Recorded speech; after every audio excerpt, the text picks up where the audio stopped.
I know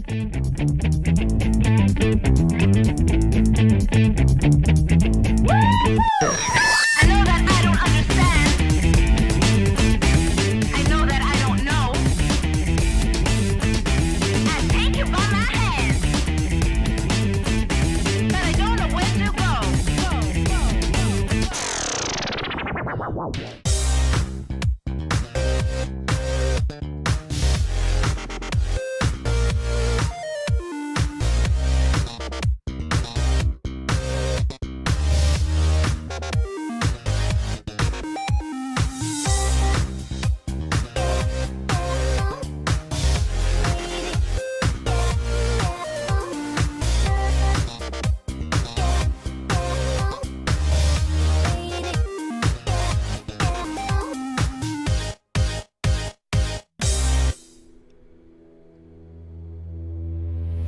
What it is. Period.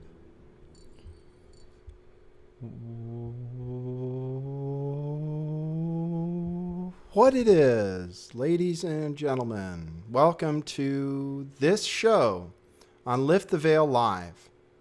Welcome to the this moron, this low IQ idiot, if you would, but not Jaren. That's not who I'm talking about. I'm talking about me. Doshi's here. I don't know why he couldn't show up for the show last time. He showed up after the show, of course. But really, who I'm excited is here on time is my good friend Jeran of the great channel Jeranism, which still exists. It has survived the purge.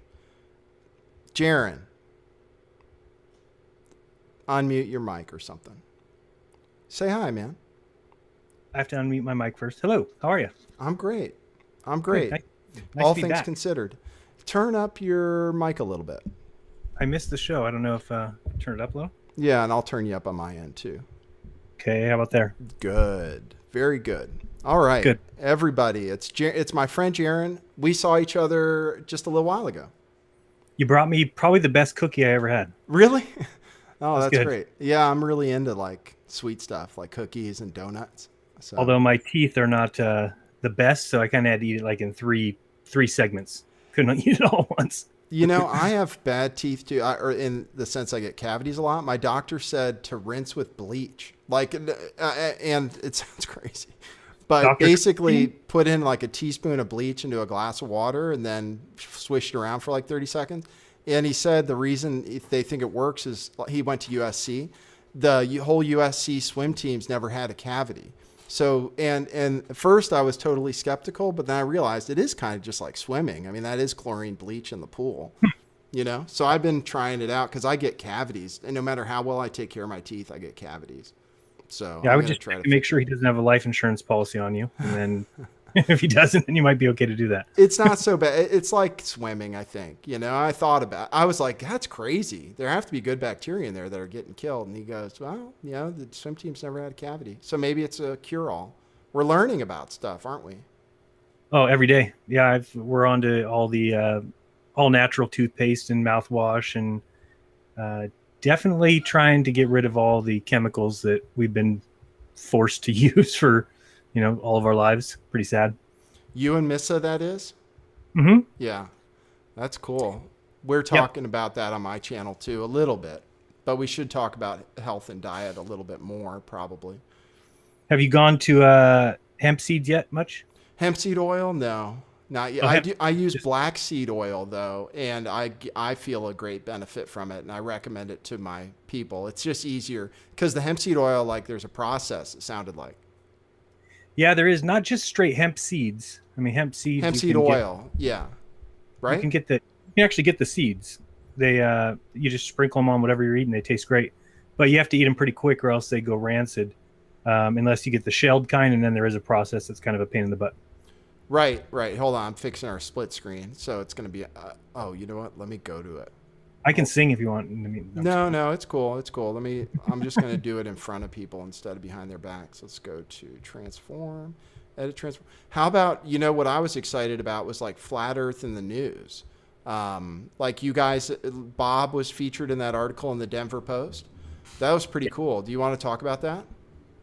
Yeah, it's just it's still hard to believe if a lot of people think it's being released or that kind of talk. I mean, for us, because I know we came to it kind of on our own or mostly on our own. I don't think I think it's pretty grassroots. A lot of people don't think so, but that's my opinion. And yeah, the Denver Post put it up on their front page for, I think it lasted the whole weekend as the number one story. And yeah, it talked about Bob. I mean, it put it in an okay light, but the comments kind of killed it, which is going to happen, right? I mean, we're not surprised. Yeah, I'm going to pull up the article right now so people can see it. Here we go. Colorado Flat Earth Movement.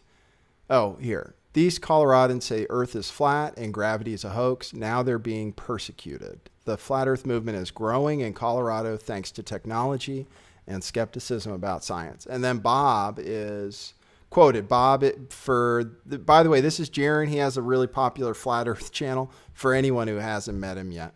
And he has a really popular show called Globebusters on Sundays where you get like, 1,000 people tuned in at a time? Something It's like been that. getting up to 13, 1400. Yeah, really popular show. And his partner, Bob, is quoted in this article. And I was impressed by the article because it wasn't just a mockery. It didn't treat it completely as a mockery. And Jerans saying the comments were bad, but that's to be expected. People are learning about it for the first time. They're ignorant about it. So I thought it was, I think Flat Earth is blowing up. Like, go ahead. The good, it's going to force somebody to prove it one way or the other, because I think for the longest time they've been able to just kind of call those people idiots and move them away. And now there's a bunch of us, at least to the point where we're not going to go away unless they can prove it. And it's something that should have been done a long time ago. It's something that should be, goes without saying that if you're going to teach children something at such a young age, that it should be clearly evident, and that's missing. So I do think it's going to come out soon, or we're going to at least get some proof. And yeah, the media is picking up on it. It's kind of like another thing that drives a stake in the flat Earth community, because a lot of people are very weary about the media getting a hold of it, and they're afraid of the media, and they say they're going to trash flat Earth, and which should be expected. I'm in the group that says, who cares? We can't stop whatever happens. And I think the more media, the better, because, I just want people to look into it. That's it. Just, look into it once. It's something that I never felt I could do, because I didn't have a question. There was no question about the shape of the Earth. Have you heard much about the billboards too? Heard about it? Yeah. I mean, IPS. Yeah. Wow, why am I echoing? That's weird. Well, it'll go away. Yeah, is it IPS who funded that? And where did the billboard go up? It said research flat Earth, right? Yeah, there was one in Philadelphia, and I think there's been a total of like 4 now. One in Colorado, and there's going to be another one in Raleigh, North Carolina coming up. And so those seem to be doing really well, or driving people to look into it.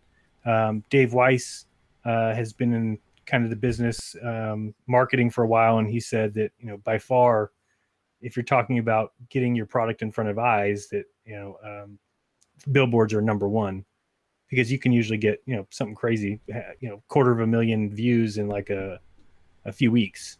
So it's just something different than if you're going to get a commercial and get that kind of views on TV, it's 10 times the price or more. Yeah. Well, it's amazing. You guys have a pretty good community where probably getting that funding is possible. But it's good. Well, I mean, spreading awareness then from the grassroots flat Earth movement is good. And yeah, any publicity, that's the thing about it, is anything that makes someone look into it or try to prove that we live on a globe. That's where I'm seeing a lot of skepticism too. Is I was really, the thing that got me excited about it, and that I'm talking about today, is you saw the video from Bombards on me on flat Earth, right? And I was so happy to see the comments, and the comments were almost all negative, and people saying, "Hey, I'm not into the flat Earth, but it's okay to think about it," or "I don't know if it's flat, but prove that we live on a globe, it's impossible," or "NASA is lying to us." There are all these different comments, and right out in the open on this popular channel and stuff. everybody saying they were unsubbing because of what she was saying, and not just because of making fun of me, but because the things she said to disprove the flat Earth were flatly wrong. You know, How many subs does that person have? almost 100,000. Oh, really? Yeah, almost 100,000. And everyone in the comments said they were unsubbing. But then I went to her comments hoping to see how many people were unsubbing, and she was up like 1,200. So it's just, man, the system is rigged, man. It's so rigged. Tough. Yeah, I never see that happen when people say that either. But I didn't know she had that many people. Yeah. Yeah. Well, she's a shill. Morning? She's a shill. She's a plant. What's that? You're talking about the video you sent me this morning? Yeah. Yeah.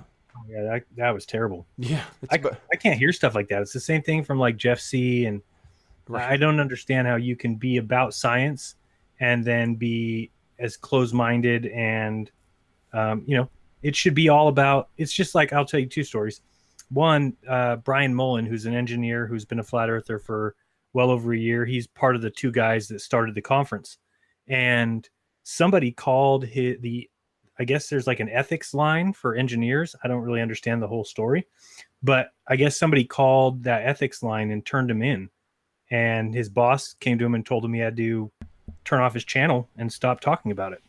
Yeah. So at least, he could still he's still going to be at the conference and all, but to me, that's just crazy. And then the other thing was they did this balloon launch, and the guy that was doing it, his name's Vincent, he was on our channel talking about it. And he couldn't give out the name of the college that was lending him the laser because of the fear of having, somebody call that college and say what the laser was being used for. And I mean, those two things are just baffling to me, because if you were a believer in science and you believed what we were all taught, then you'd want this engineer looking into it, and you'd want people testing it with the best equipment possible.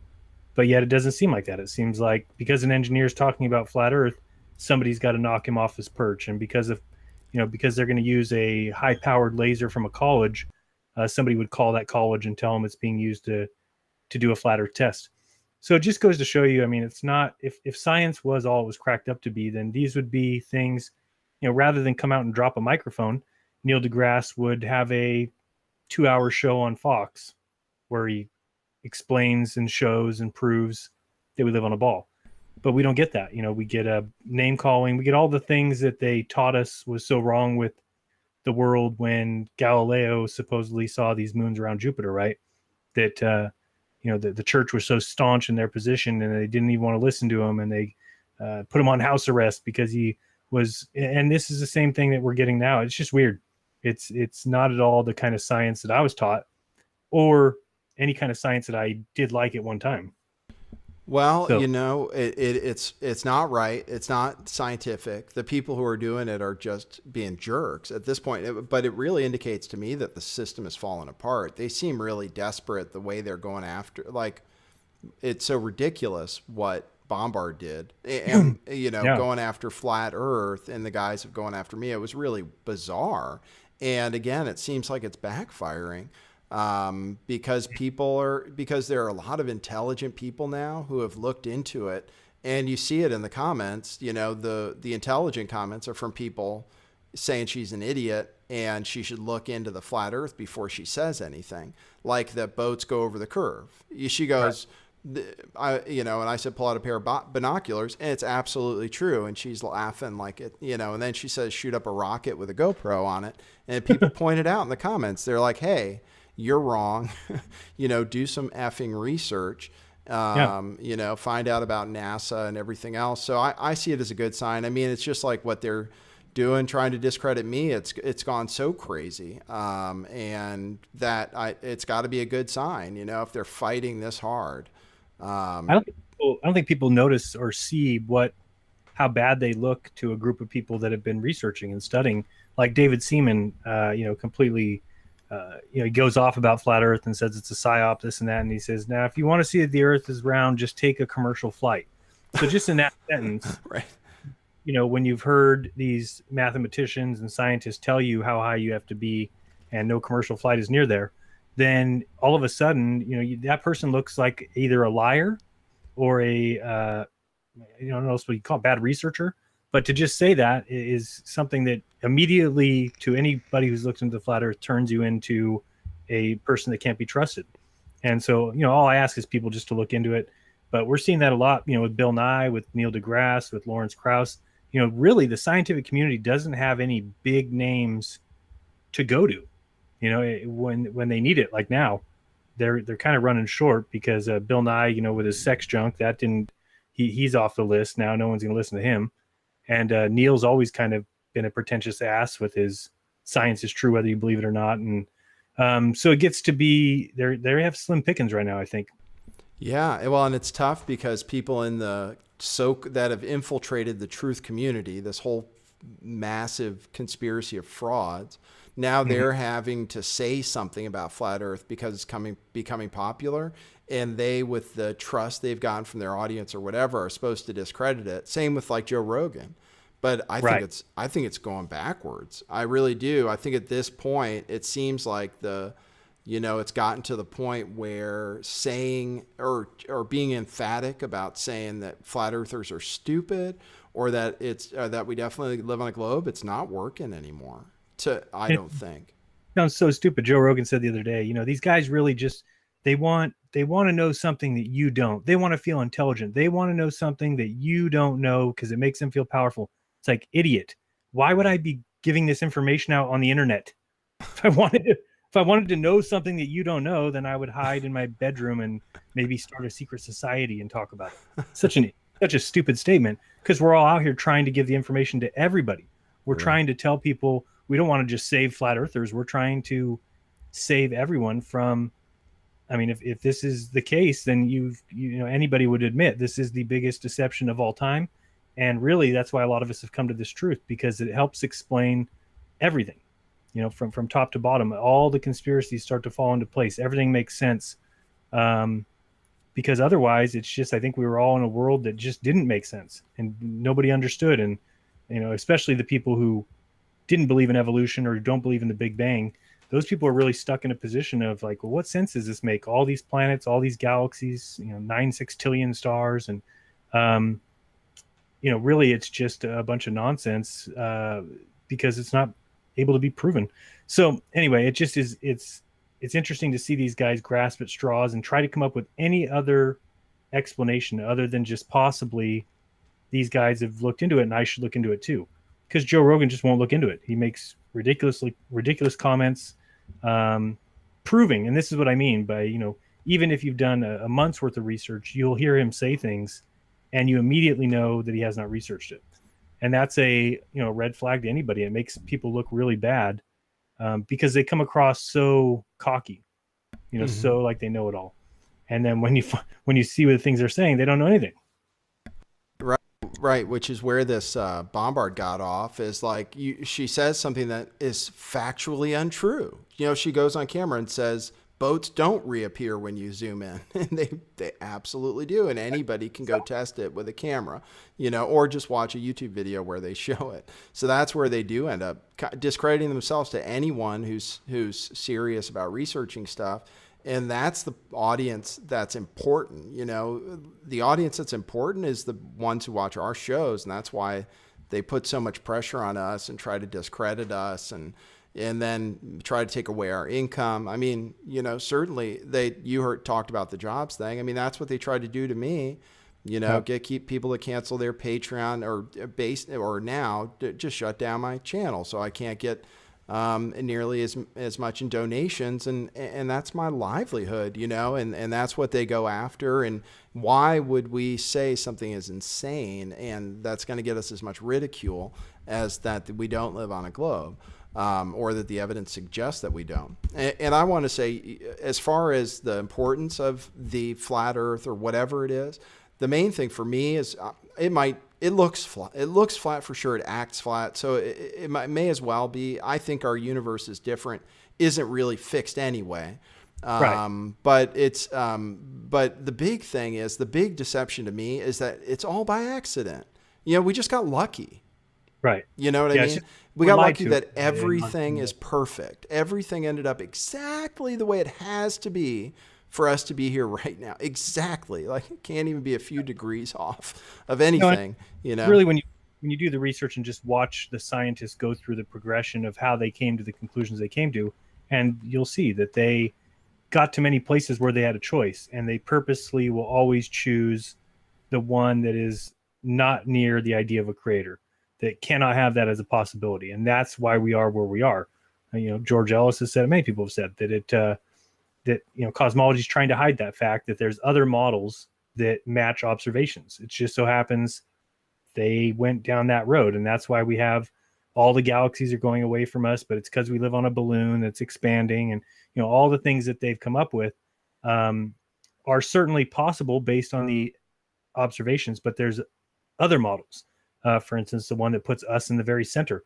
In fact, it's the most simple, and that's they tell you Occam's razor, right? The one that, and there's one that just says we are the center of the universe because every galaxy is moving away from us, and it certainly looks like that from our perspective, and it looks like we're not spinning and not moving, and it looks like everything's moving around us. So that's the simplest one, but they would never allow that, because the next question becomes who, why, who put us here, what's the reason for it? And science won't allow that question. So they just keep adding on top of adding nonsense. You get dark energy now and dark matter, and now the universe is just a disaster. And they know that to go back to the very beginning would require them to relook at gravity, which then, in my opinion, calls into question the sphere, because there's no proof of that anywhere. There's no evidence of that. And one thing I wanted to say about the boats over the curve, because I've seen some people misquote what flat earthers are actually saying, that you can only zoom in and it will come back from your eye. Meaning, if you look at your eye, you wait till it goes over, so you no longer see it with your eye, and then you zoom in with the camera, it will appear. You're not going over any curve to find it or anything like that. It's just there's a limit to your sight. But a lot of people think, for some reason, they say, well, I zoomed in all the way and eventually it did disappear. Right. Yeah, eventually. It's going to happen. Right. The point is that it never went over a curve.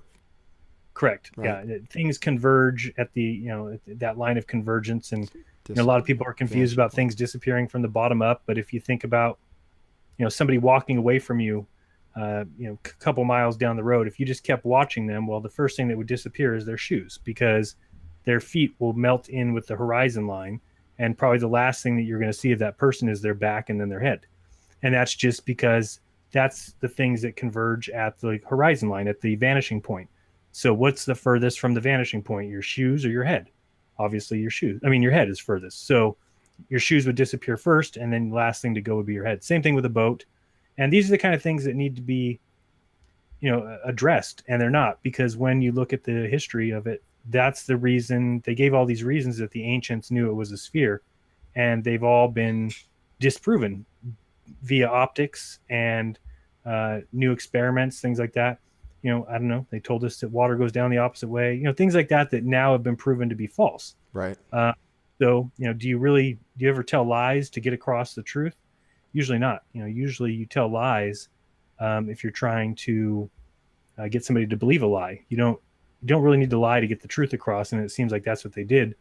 So we're just trying to ask for these things to be investigated and looked into, and that's what we're hoping for. So who knows if it will come about or what's going to come about because of it, but it's going to be an exciting year ahead of us, I'll tell you that much. Yeah. Well, yeah, it already has been. Holy crap. I mean, it feels like we're on the cusp of something big.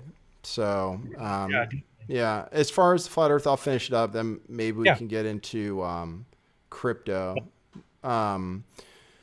Yeah, I just think it's a godless thing. I do. It's made to make us feel insignificant. Like we're just here totally by accident. And I think that's the thing about the so-called flat earth, is that the important thing is, and this scientist, I was playing this scientist who says what I say is that the world exists in our heads. It's all related on consciousness, and we create it. So, whether it seems flat or not, the important thing is that we're the ones creating this universe. It's not just us here by accident because of some stupid Big Bang. And this guy is a great physicist, and he says, the Big Bang Theory, it's insane that it was just lucky to have all exactly the right materials to form the whole universe, and then we were just lucky enough to be on this planet. I mean, the idea that we can move to another planet and just live there is crazy, because the planet would have to be identical. I mean, every single law, every single thing we can, anyway, it's just so absurd thinking life could exist somewhere else, because exactly where water freezes, exactly where it boils, it's all exactly the way it should be. Oh, my dad's here.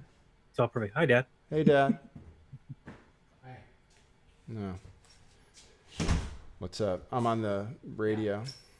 I'll get out of here. No, that's all right. People like it when you're on the show.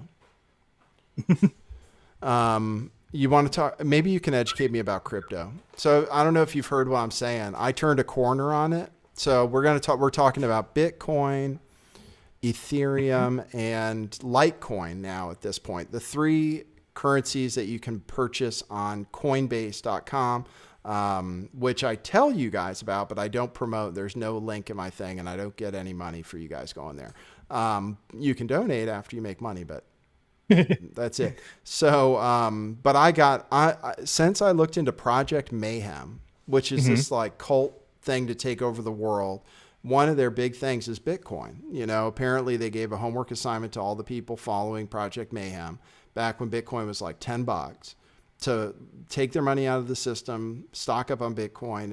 And that's their way of pulling, you know, breaking down the system, is by getting, you know, power back to the people who are invested early in this stuff, and then, you know, taking away from the oligarchs and stuff. It's not crazy. And so their plan, and then just thinking about it more and seeing that Bitcoin was staying up, it wasn't just crashing after going up, and it still has support. And then just thinking about how small the market is right now and how many people don't own any cryptocurrency and haven't considered buying it, and how it's kind of easy now with Coinbase. I think it could be huge. But you have been looking at it forever, and I haven't, and I don't know the technicalities. So when did you start looking into crypto? So, you know, I lost my job at the end of beginning of 2012, and I probably got into it at the end of that year.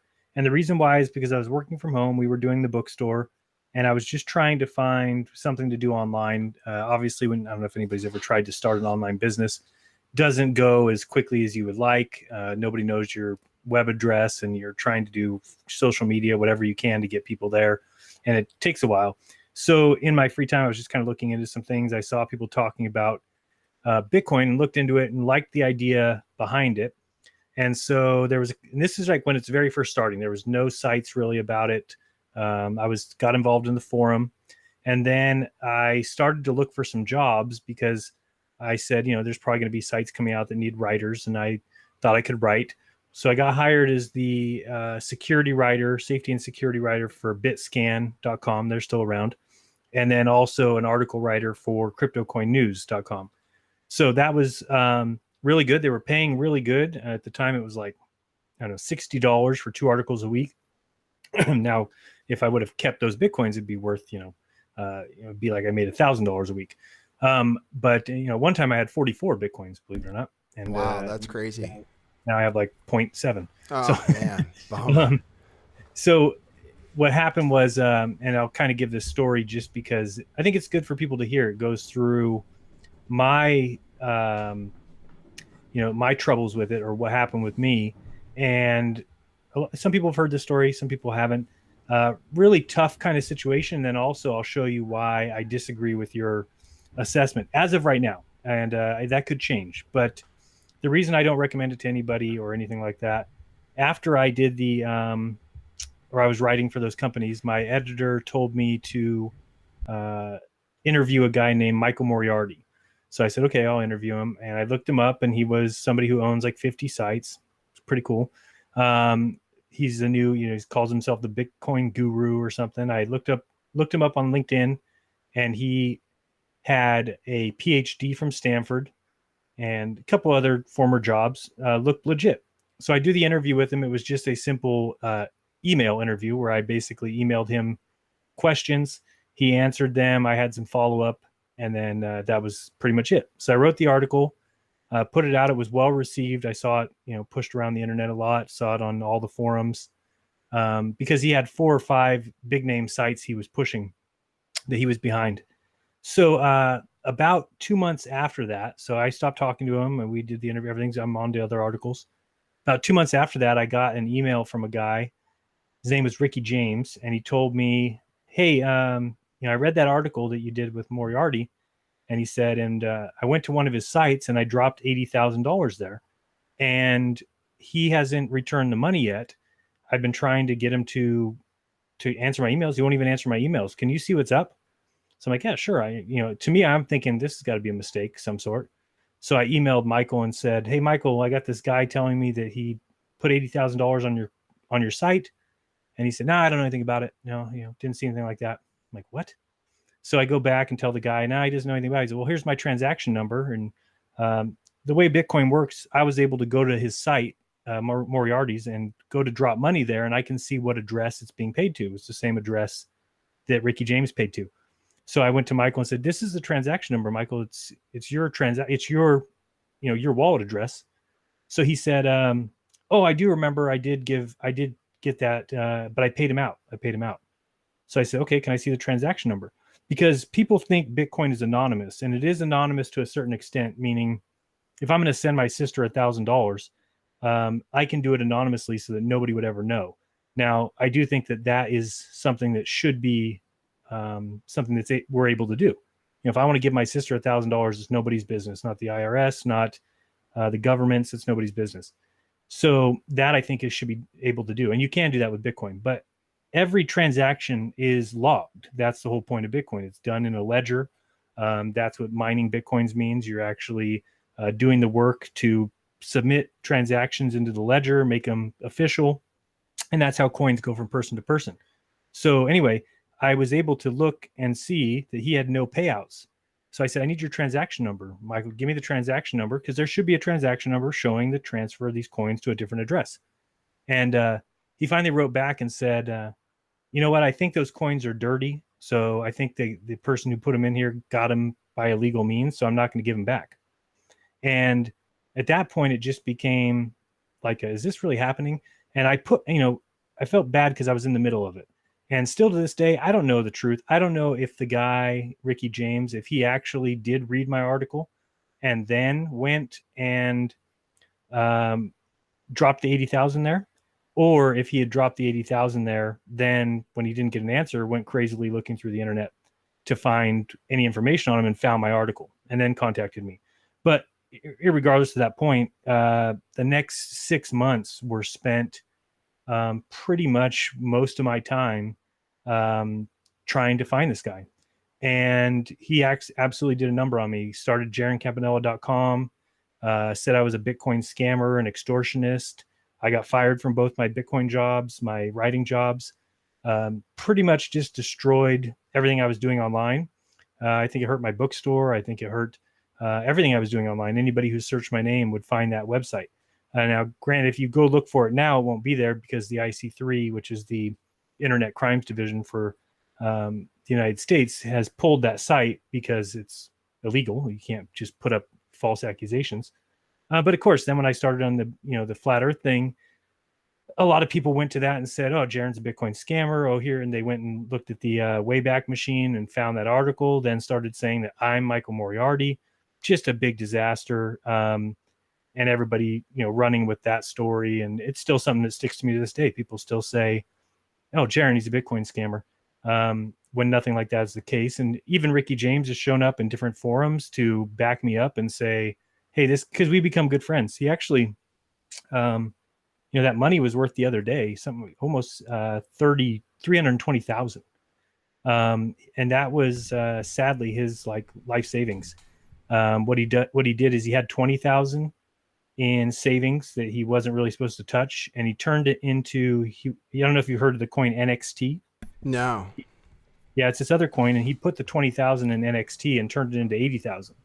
So then he was taking the 80,000 and then he was going to try and make more, basically, but he lost the 80,000 to this Moriarty. So moral of the story here is that, and I don't like to say this because I'm afraid that I'm giving dirtballs ideas, but at the same time, it needs to be said.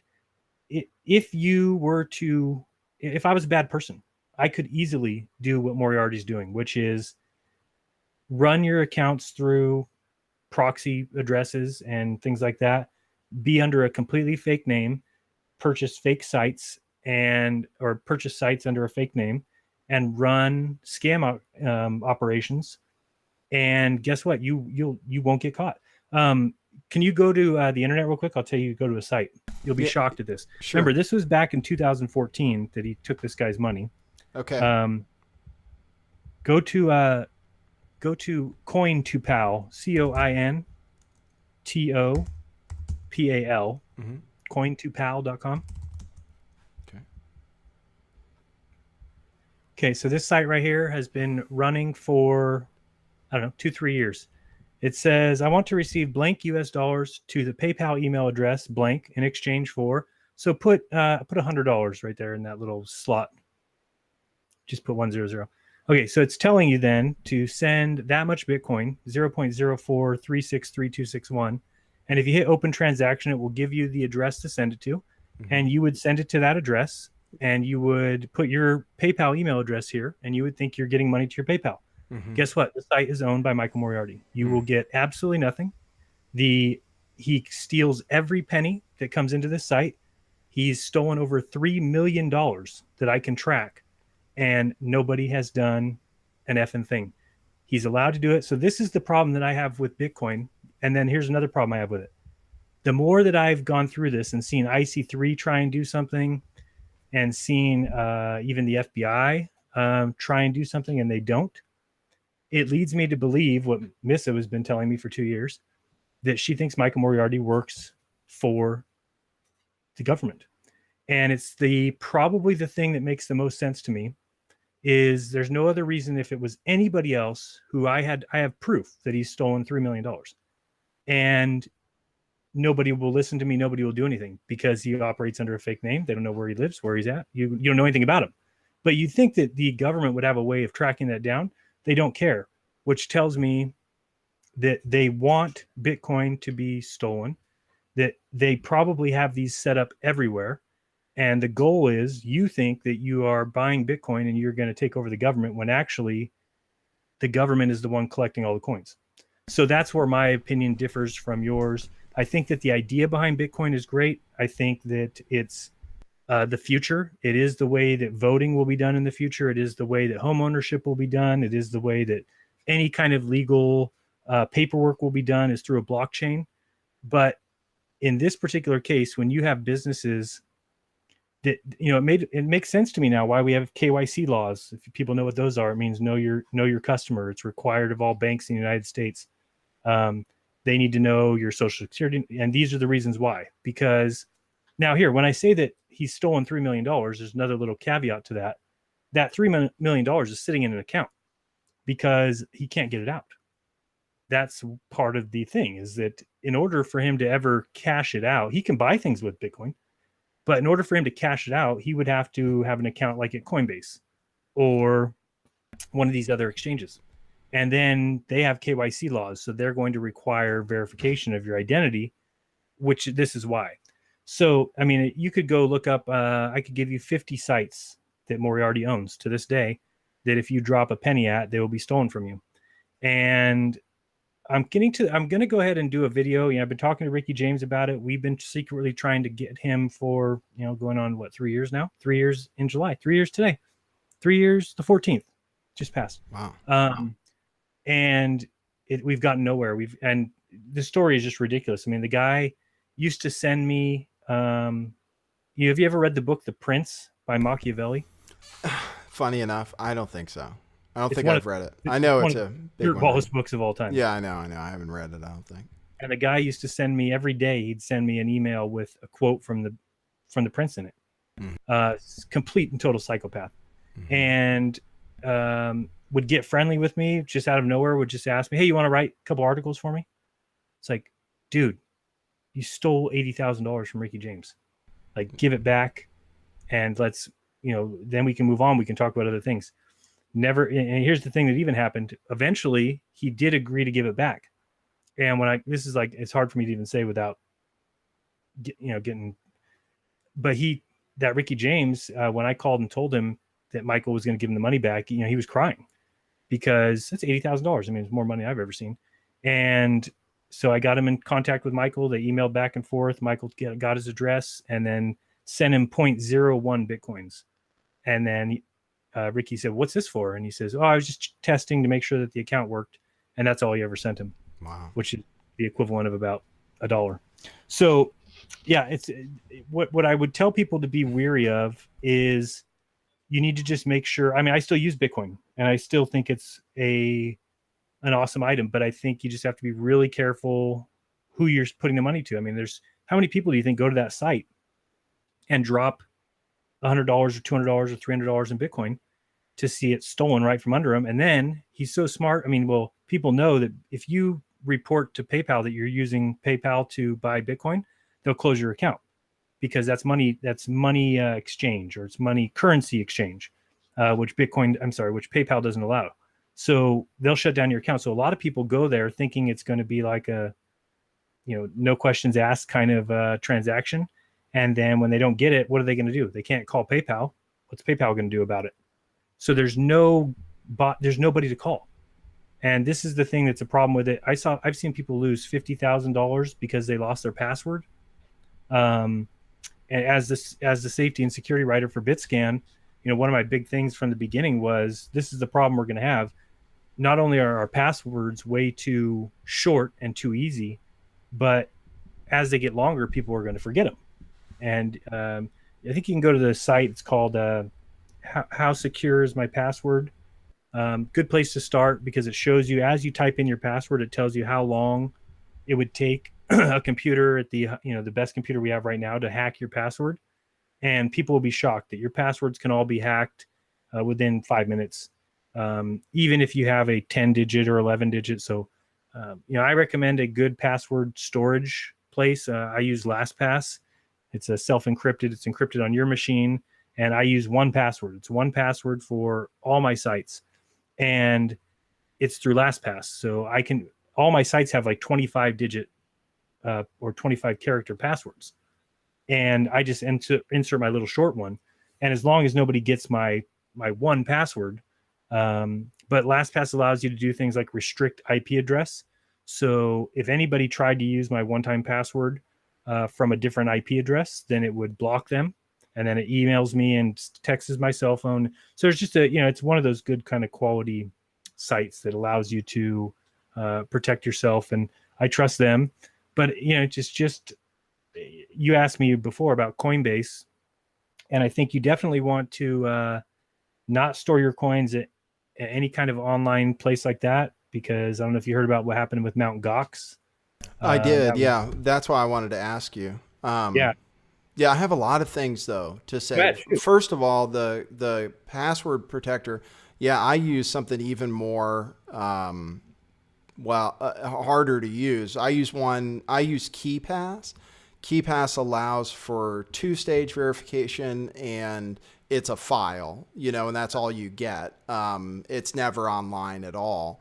But it has apps for Android and iPhone if you look hard, and it takes a little work. But yeah, I'm like you. I do 21, 22 character randomly generated passwords, and everybody should use a password keeper because the 1Password I have 2 passwords, but one of them it's over 20 characters. I have to remember the whole damn thing. And but realize though, when you set passwords, you can just make a sentence, and if it's long, it doesn't have to have special characters and crap. It's how long the damn thing is, because it just goes up exponentially with every single letter. So you can just write, my dog jumped over the fence, and that's an awesome password because no one will ever be able to hack it. They don't know what's going to come next. So ideas I had in that article that you can think of things that you've heard in your life or sayings, and maybe use the first letter of each word in a saying, or maybe there's a commercial that you've had stuck in your head for a long time, and using the first 2 letters of each of those, or you can get into some kind of system and do a pretty good job. But I think there's enough password managers right now that you can find a good one. I don't know. I wouldn't back up any other ones besides the one I use, LastPass, because I know when they started, which was, I've been using it for 4 years now. And when they started, there was like the first year or two, they had a contest where they would pay $1 million if anybody hacked an account. and they didn't have to pay it out. So it doesn't mean that they couldn't do something. I'm assuming that, with key logging, things like that, you got to be very careful about downloading things on your computer, because people can download key loggers, which log your keystrokes. And then if they have that, and then they see that you go to Coinbase or something, they'll just watch your next 10 or 12 keystrokes. And so that's why for me, it's best to use LastPass, because even if somebody did keylog my thing, they're going to try and enter my master password from another IP address, which is going to block them. So that's why I use that one. And it just makes it so much easier. It's crazy because I don't have any passwords memorized, none, just the one. And that's kind of different. And it kind of makes you, it's just like when we used to remember phone numbers, and now we don't have to do that anymore because our phones do it. It kind of dumbs you down a little bit. So if you don't have as many sites as I do, I think just making secure passwords. And if you get into Bitcoin, you can do something what's called paper wallets or cold storage, which is how I had all mine kept, which is basically you generate a wallet and a password, and then you print it on a piece of paper. And then you can store that piece of paper in your house. Now, if there's a fire in your house and the piece of paper burns down or burns away and you don't have a second copy, then you've lost all that money. And so that's, it's definitely not like it is now where you have bank accounts. And if you lose your password, you know how it is right now. If you lose your password, every site just says, "Oh, I lost my password." Okay, we'll email you another one. And it's very simple. But with Bitcoin, there's not a lot of sites that do that. It's basically, they don't want to have access to that stuff. So they usually tell you, here's a key phrase, here's a passphrase, here's a passcode. And if you lose any of that, you are SOL. And believe me, I've seen so many people, usually people lose 100, 200, 300 bucks. Luckily, they're not losing their life savings on it. But I've seen so many people that have lost a ton of money because Bitcoin is just something that people aren't used to. It's something that's easy to fool somebody with. I was shocked the other day. I saw a site that was called like double your Bitcoin in an hour. It's like deposit 1 Bitcoin, get 2 back. And they had a Facebook page, and I went and looked at it. And everybody in the Facebook comments was saying like, "Is this real? Oh, I can't wait to get my money. I'm gonna do." And it's like, I don't know if people are still falling for Nigerian kings that are going to bequeath you $30 million also, or what. But I mean, people need to be smarter than that. That there's not anywhere where somebody's going to give you $2,500 for free. And I see so many people that are falling. I went because you can go pretend like you're going to drop money there. It gives you the web address or the Bitcoin address. You can go punch that in. And I saw that they've made ridiculous amount of money. And it's a scam. One of the good sites, if you want to show people, if you go to badbitcoin.org, definitely a place to start if you're going to drop money at a site. If you type that in, badbitcoin.org. And I've been working with these guys for 3 years. If you go to the bad list, it should be up at the top somewhere. There you go. And those are all the sites right there that are scams. And so people report these scam companies to this website, and then they go and research it. And usually they try and find out, like they'll go to that site and ask for verification of who the owner is. And do me a favor. I want to see if CoinTopal's on there. I haven't looked. Go to C, letter C at the top. Yeah, I just want to see coin. Oh, right there. Stop right there. You see where it says cointogold.com, Dr. Michael Moriarty. That's all my working with them to give them all the sites that Moriarty owns. And he's just screwing people left and right. So that's another one. I didn't even know he owned that. Coin2Gold. So yeah, anyway, I'm sure Coin2Pal is in there. Is it? Coin2CO? I got to tell him if not. So anyway, it's a little bit more dangerous than I think people are leading on. And I would have not been somebody who was in the camp of maybe the government is behind all this, but based on what I've seen recently, I don't think that they're trying to shut down people. And it could be just as simple as, what's this guy doing? He's stealing people's Bitcoin. Let him. We don't want it to become big. But I mean, you have to really think about it. The government obviously, and the Federal Reserve, they're not going to just let people, let's put it this way. If there was a threat on the Federal Reserve, they would outlaw Bitcoin. I mean, that's No, I hear you. Well, and I want to address a lot of that stuff. So you Yeah, go ahead. sound really down on Bitcoin. And one of the things that somebody told me who was telling me to be careful was that Bitcoin was started by criminals and it's used for, child pornography and all kinds of other criminal transactions. And being associated with it is associating with that type of crowd. And what you're saying is kind of along with that. The only thing I'd say is, okay, so yes, and I'm not telling people to invest in Bitcoin, by the way. I'm telling them Litecoin, just because of the name, because it's new. And August 1st, when Bitcoin maybe does that hard fork or whatever. Right. And there was bad news to Ethereum, which I think made Litecoin go up a bit, and it's available on Coinbase, which I think is the easiest way to buy it now. And that's why I wanted to ask you about how secure that will be. Because if you end up having a couple grand or 10 grand or 20 grand in there, then it becomes a thing. It's like, oh, well, let's make sure that money's there. They let you buy with a credit card or debit card or whatever up to $500 a day. And then they do let you withdraw to PayPal, it appears. You can't buy in PayPal, but apparently you can withdraw to PayPal. But the question is, when the reason to invest in it is not to put a lot of money in it, but just because it might go to the moon. And if it does, then you might end up with $100,000 in there, with a big enough investment in a couple years, if it really does what some people are speculating it will.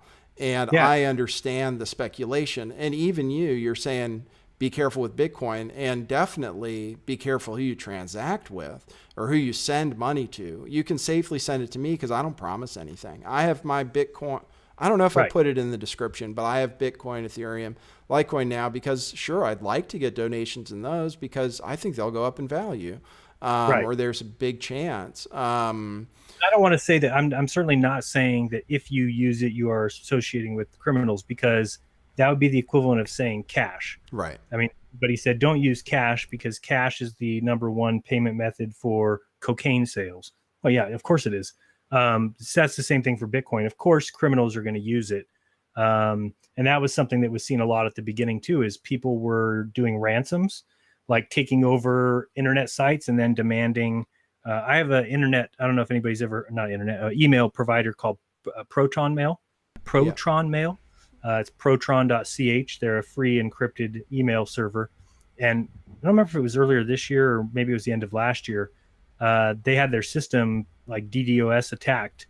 And the person that was attacking it said, pay this $8,000 in Bitcoin and we will stop attacking the site. Well, they paid it like idiots. And then, of course, they didn't stop attacking the site. That's why you can't pay any ransom. So yeah, there's criminals involved with it, and that will hopefully get regulated. One of the things that's good about Coinbase is I believe they are legit as far as all the laws. So they are a bank. So I believe you're insured probably up to $10,000, just like most banks. I think actually most banks are probably $100,000. So you just have to check into that. But I would never feel comfortable with any large amount. My entire 0.6 whatever it is at Coinbase. And I don't feel the threat at all that it's going to go anywhere. They have not been compromised. They're very good about two-factor authentication. They're very strict about identity, that you have to verify your identity.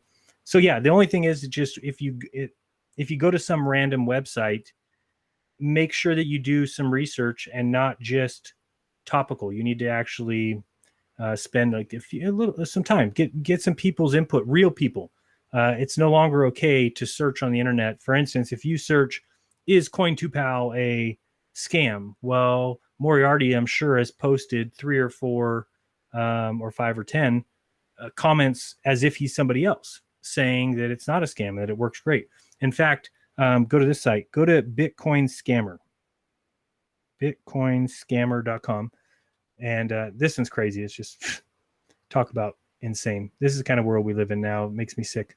So Bitcoin Scammer is loading slowly. Bitcoinscammer.com, right? Yeah, it's loading really slow. It might be BitScammer or something. I can't remember what it is. I can try BitScammer. I don't remember if it's Bitcoin scams or maybe it's Bitcoin scams. Let me see. Bitcoinscams.com. No, not that one. I don't know. Whatever one it was, Bitcoin scammer it's a site where you go that, it's just like badbitcoin.org. But the problem is that Moriarty owns it. So what he does is he goes and calls every real site fake, and then calls his sites legit. Right, of course. Well, it's the same way they do on YouTube. They'll call the real people. Exactly. It's the so same it's just you got to be tactics. smart, and that's why I don't recommend it to anybody, because I don't want to sit and have to talk to them like this and go through every step and say you have to be smart, because you don't have to. For instance, I take PayPal at my site, my bookstore, and you can feel comfortable going to my bookstore that I can't just take your money and not deliver, because that there's ways to find me.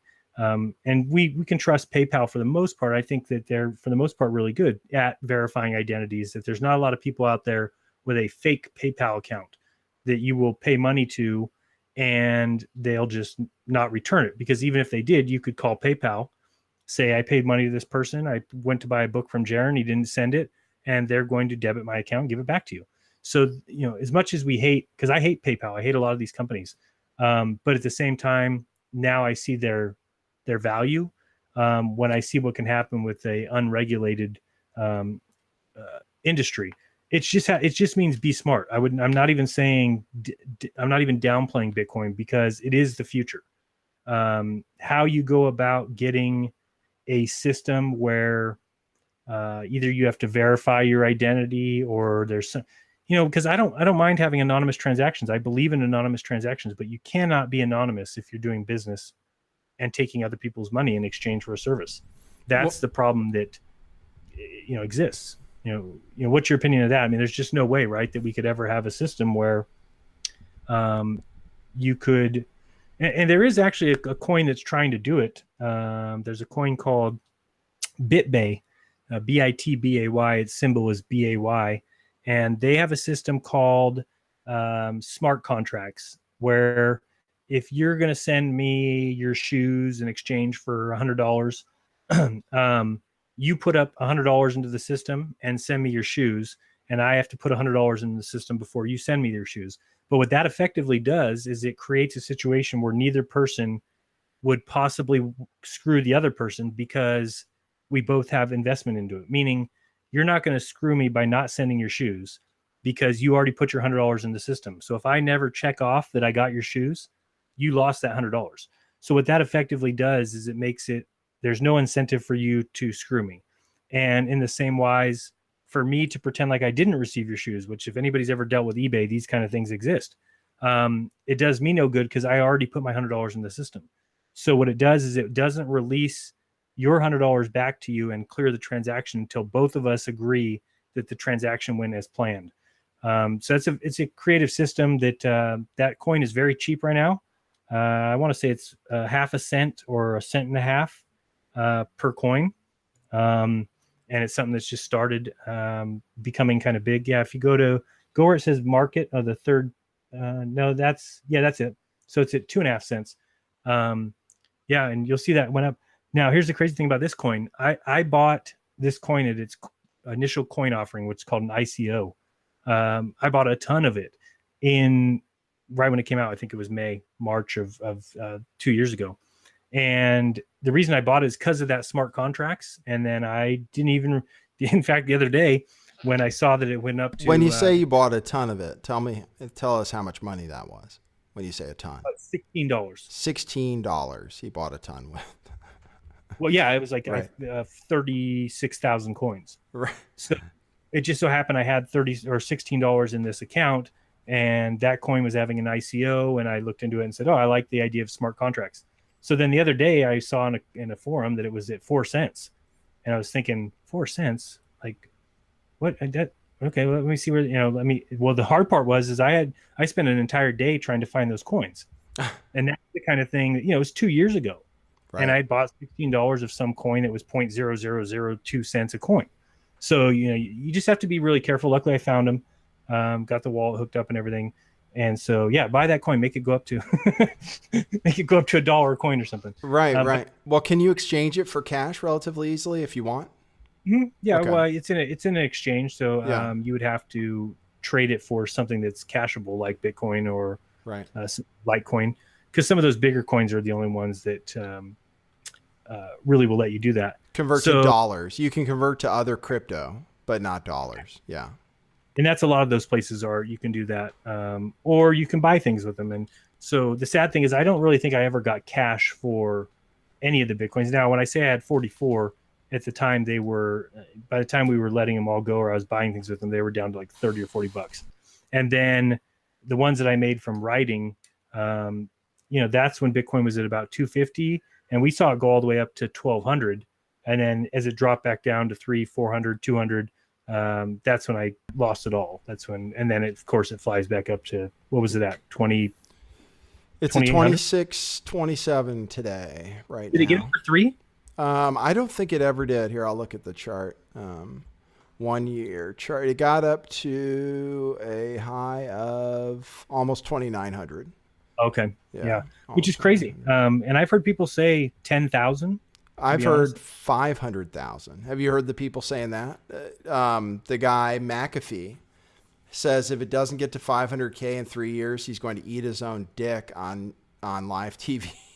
And then I saw the 500K quote again from somebody, and I'm looking at it, and okay.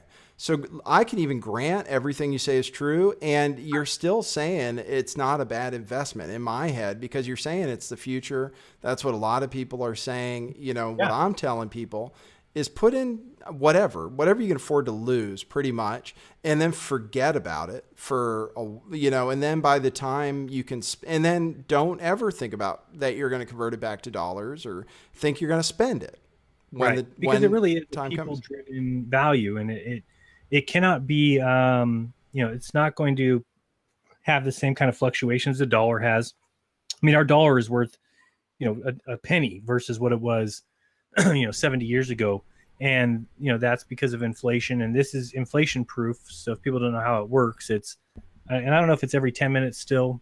And we'll never see all the coins come out in our lifetime. I think that the final coin comes out of the system in, it's like 120 years from now. Or maybe it's 2120. I don't remember exactly. But when it comes out, so what's happening is every 10 minutes, a new coin is mined, which means it automatically pops out of the system, and the system automatically pays whoever mined that transaction. And mining just means complicated math that your computer does. Probably not your home computer. You can do it from your home computer, but mostly people have mining systems set up or mining rigs or even data centers where they're mining all these coins. And basically there's a value in doing the work, the mathematical work that is, putting them onto the ledger. And then they become blocks, what they're called, basically a block full. It's kind of like your checkbook. When you filled up your check, what is that thing called? I forgot the top piece. But when you filled up all those little slots, then that's like a block, meaning there's a block of transactions. It's confirmed. You can move on. And that's kind of what miners are doing. And as the value goes up, because they're harder and harder to get these coins. And so a lot of people say, well, there's no value to them. But there is value in the fact that people hold value to them. And so anything that somebody considers valuable, and it's valuable because if you bought your coins at $500, well, they're worth $500 to you. So you have to look at the whole plate of how many people have bought the coins when they're $1, $2, $3. Well, very few at this point, right? Most of those people probably sold and got out or sold half. So you have to look at if the coins are up to, what'd you say they're at today? 26? Almost 2,700. Okay, so if they're 2,700 today, you figure a lot of people bought in for like 2,000 or more. So nothing can happen to the coin. And this is, again, you risk your own money if you want, but nothing can happen to the coin that's going to drive it down to 1,000 or 500. Because in order to do that, all the people that sold at or bought at 2,000 would have to be happy selling at 1,000. Its value is in what people are willing to pay and what people are willing to sell. It's a supply and demand. So usually what happens is the price goes up because you've got less and less coins and people who bought in at lower and lower prices, or as the price goes up, buying in at higher prices. and it just kind of creates a, it's not going to fluctuate. It's not going to have the same inflation that our dollar has. And so I think it's an excellent investment. And really, I would disagree with you on one thing. If you're going to buy it, I would say if you want to see it utilized, if you want to see it go up in value, then it doesn't hurt to put $10 or $20 into a wallet and learn how to use it. This way you can teach people. You can buy something online, have it shipped to you, because as the coins go through the system, that's what drives the price. It's market value. So market cap. So I would say don't just buy it and store it, because if everybody did that, then it's going to be, but again, you can do that. It's just up to you. I just think that I would also want to drive the business and also show that it's got, it's good for use. And it really is. Oh. Like I said, elections are going to be done by this way soon. And, not that we've ever think that elections are fair, but this is a fair way to do it. That, as it is now, we never know what they're counting for elections. We don't know if people, but they could get to a crypto system eventually where everybody gets a number, and I would know my number and you would know your number, but you don't know mine. I don't know yours. And then they can post all the results, and I can go online and check my number and see, yeah, that's who I voted for. And then I could call you and say, Nathan, can you check your number online, make sure that they have you down for who you voted for?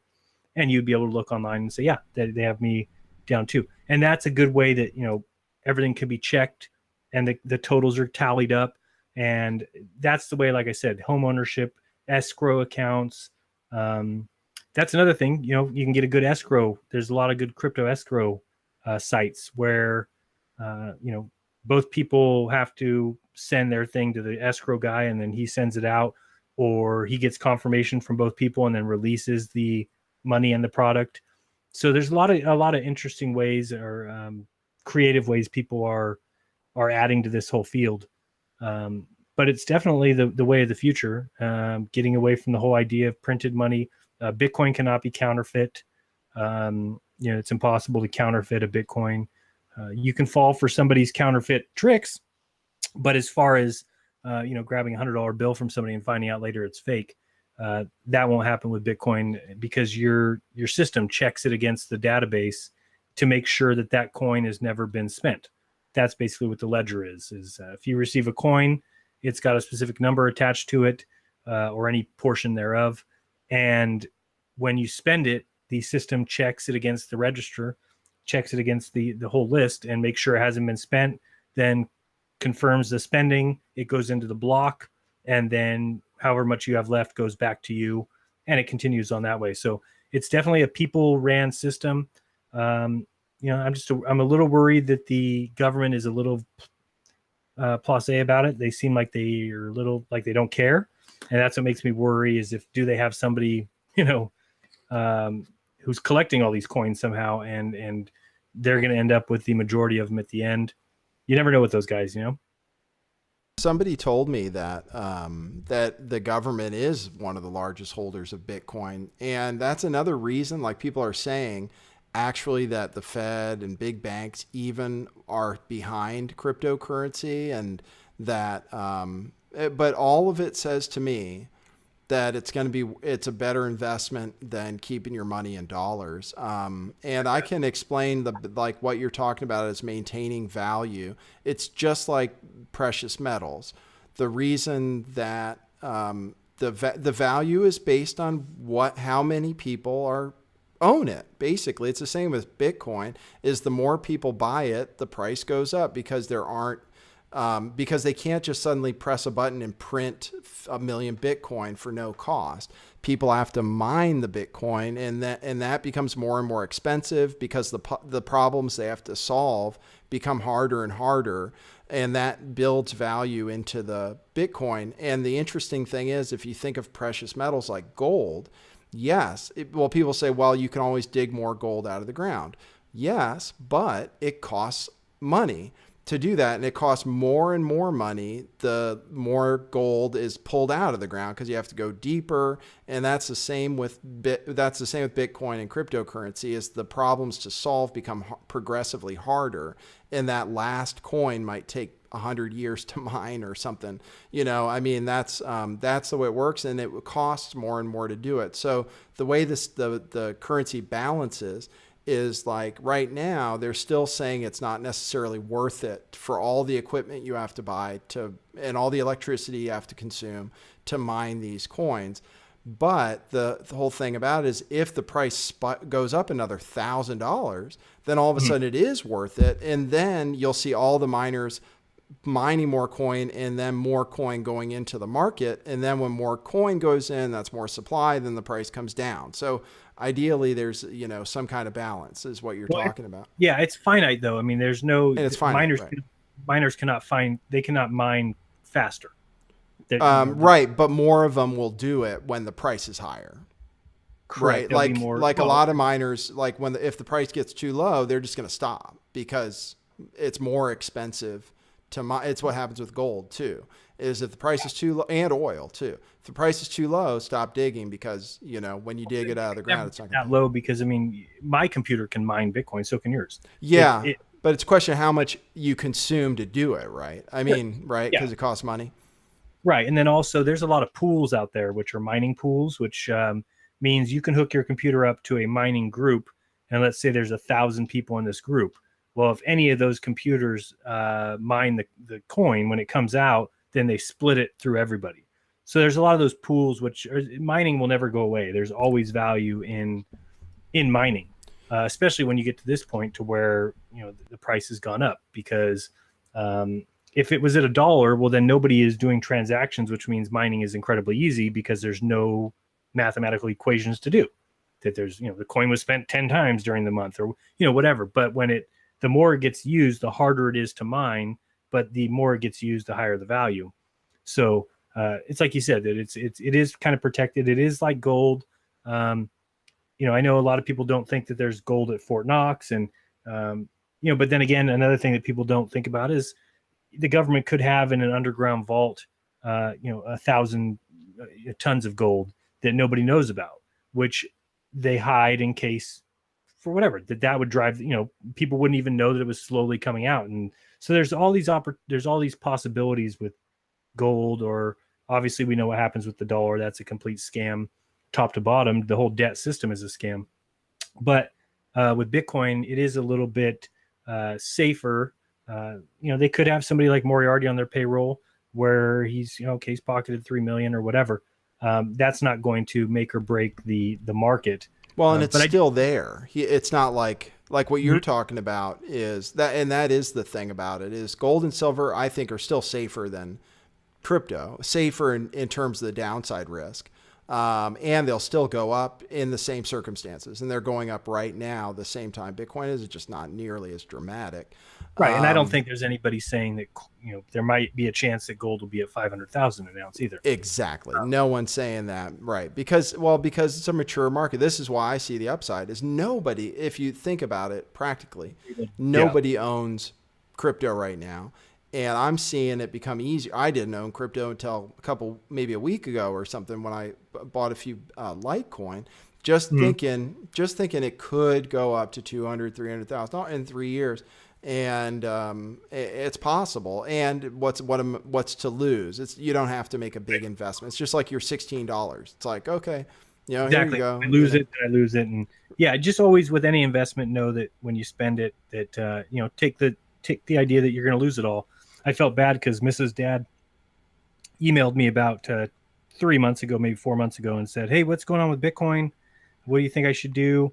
It was at 1,200, and I said, I said, I don't know, because I don't see it going much higher right away. Right, so, right. Me too. Don't listen to me. Me too. I said everybody sell at 1,300, and then it did go down, and then I was laughing at David Seaman, and then I was wrong. But that's why I'm thinking now. I've seen it. Because it's good to be skeptical when, you don't want to buy at the bottom because it's like trying to catch a falling knife. You don't know where the bottom's going to be. So what I'm seeing is some support for it. And I'm seeing how, I don't need to know anything about it to buy it now. That's why I did it. Is when you say all that technical stuff, it's a lot for me to really, the ledger and all that crap. I understand that it's an alternative to dollars, that, like you said, the great thing about it compared to precious metals is you can account for all of it. Even the stuff Moriarty stole, we know it's there. You know, Right. with gold, the government can either say they have a bunch and they don't have any, or the Right. opposite. And either way, it can distort the market in ways that you actually can't do with Bitcoin because it's all logged. It's all in the ledger. And if that coin was lost, let's say, it can never come back. Right. So just actually drive the price up. It does, right. It reduces the supply, right? Right. It's the same way like in our debt-based system, when you pay back your debt, it actually reduces the supply of dollars in the system because they never existed in the first place. But yeah, that's how the value goes up is when Coins come out so slow right now. I mean, I think it's one coin per 10 minutes, every 10 minutes. right. And that's very slow when you think about only 20, what is it, 240 coins or no more than that per day. But when you look at the whole thing, it is slow, and it will drive the price up. I mean, there's really no other way to look at it unless something happens like a Mount Gox. Mount Right. Gox was was the big name at the time, and they just said, "Oh, all the coins were stolen." Somebody broke in and stole all the coins. Doesn't seem very likely. Seemed like an inside job, if anything. But all those people who lost their coins. So that's something you got to be careful with, and that's why I just say be careful with where you put your coins. Coinbase, I think, Mount Gox wasn't they were Hong Kong. They were, if I'm not mistaken, or somewhere like that. And so Coinbase is United States based, and so they have all the same know your customer laws that all the other banks have. So I definitely think it is. You just have to be wary. I mean, if anybody knows what happened with the stock market, right? You could just look at the stock market and know that all of that has been played like a fiddle by the government and by the rich oligarchs, and they know how to build, buzz around something and then buy low, sell high, and that's just going to be the same way with Bitcoin. So you just have to be weary, be careful, and like you said, always go into the assumption that you're going to lose what you spend. So if you do have, if I had $1,000 to spend, I said, okay, well, if I lose this, it's not the end of the world, and I'm taking a chance that this could go up 3-4 fold, then I would look into something like Bitcoin.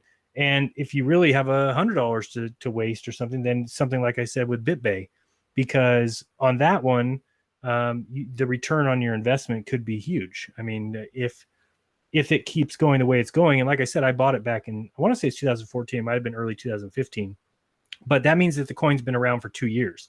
And if that's the case, then it's got good, it's got a good developer around it and a good community around it. And I don't know, does it say what the market cap is? Yeah, market cap's still at 26 million. So it's moving. The coin is moving. People are using it for transactions. And at what, 2.5 cents, 2.6 cents, that's something you could spend. Let me just do my math You here. could do 20 bucks. I mean, really, you'd have a bunch. Let's say, my mouse went dead. If you spent, let's say 100 real quick. If we spent $100, and how many would that give us? 100 times, what is it? 0.026 divided by. Oops, sorry. Thank you. 100 divided by 0.026.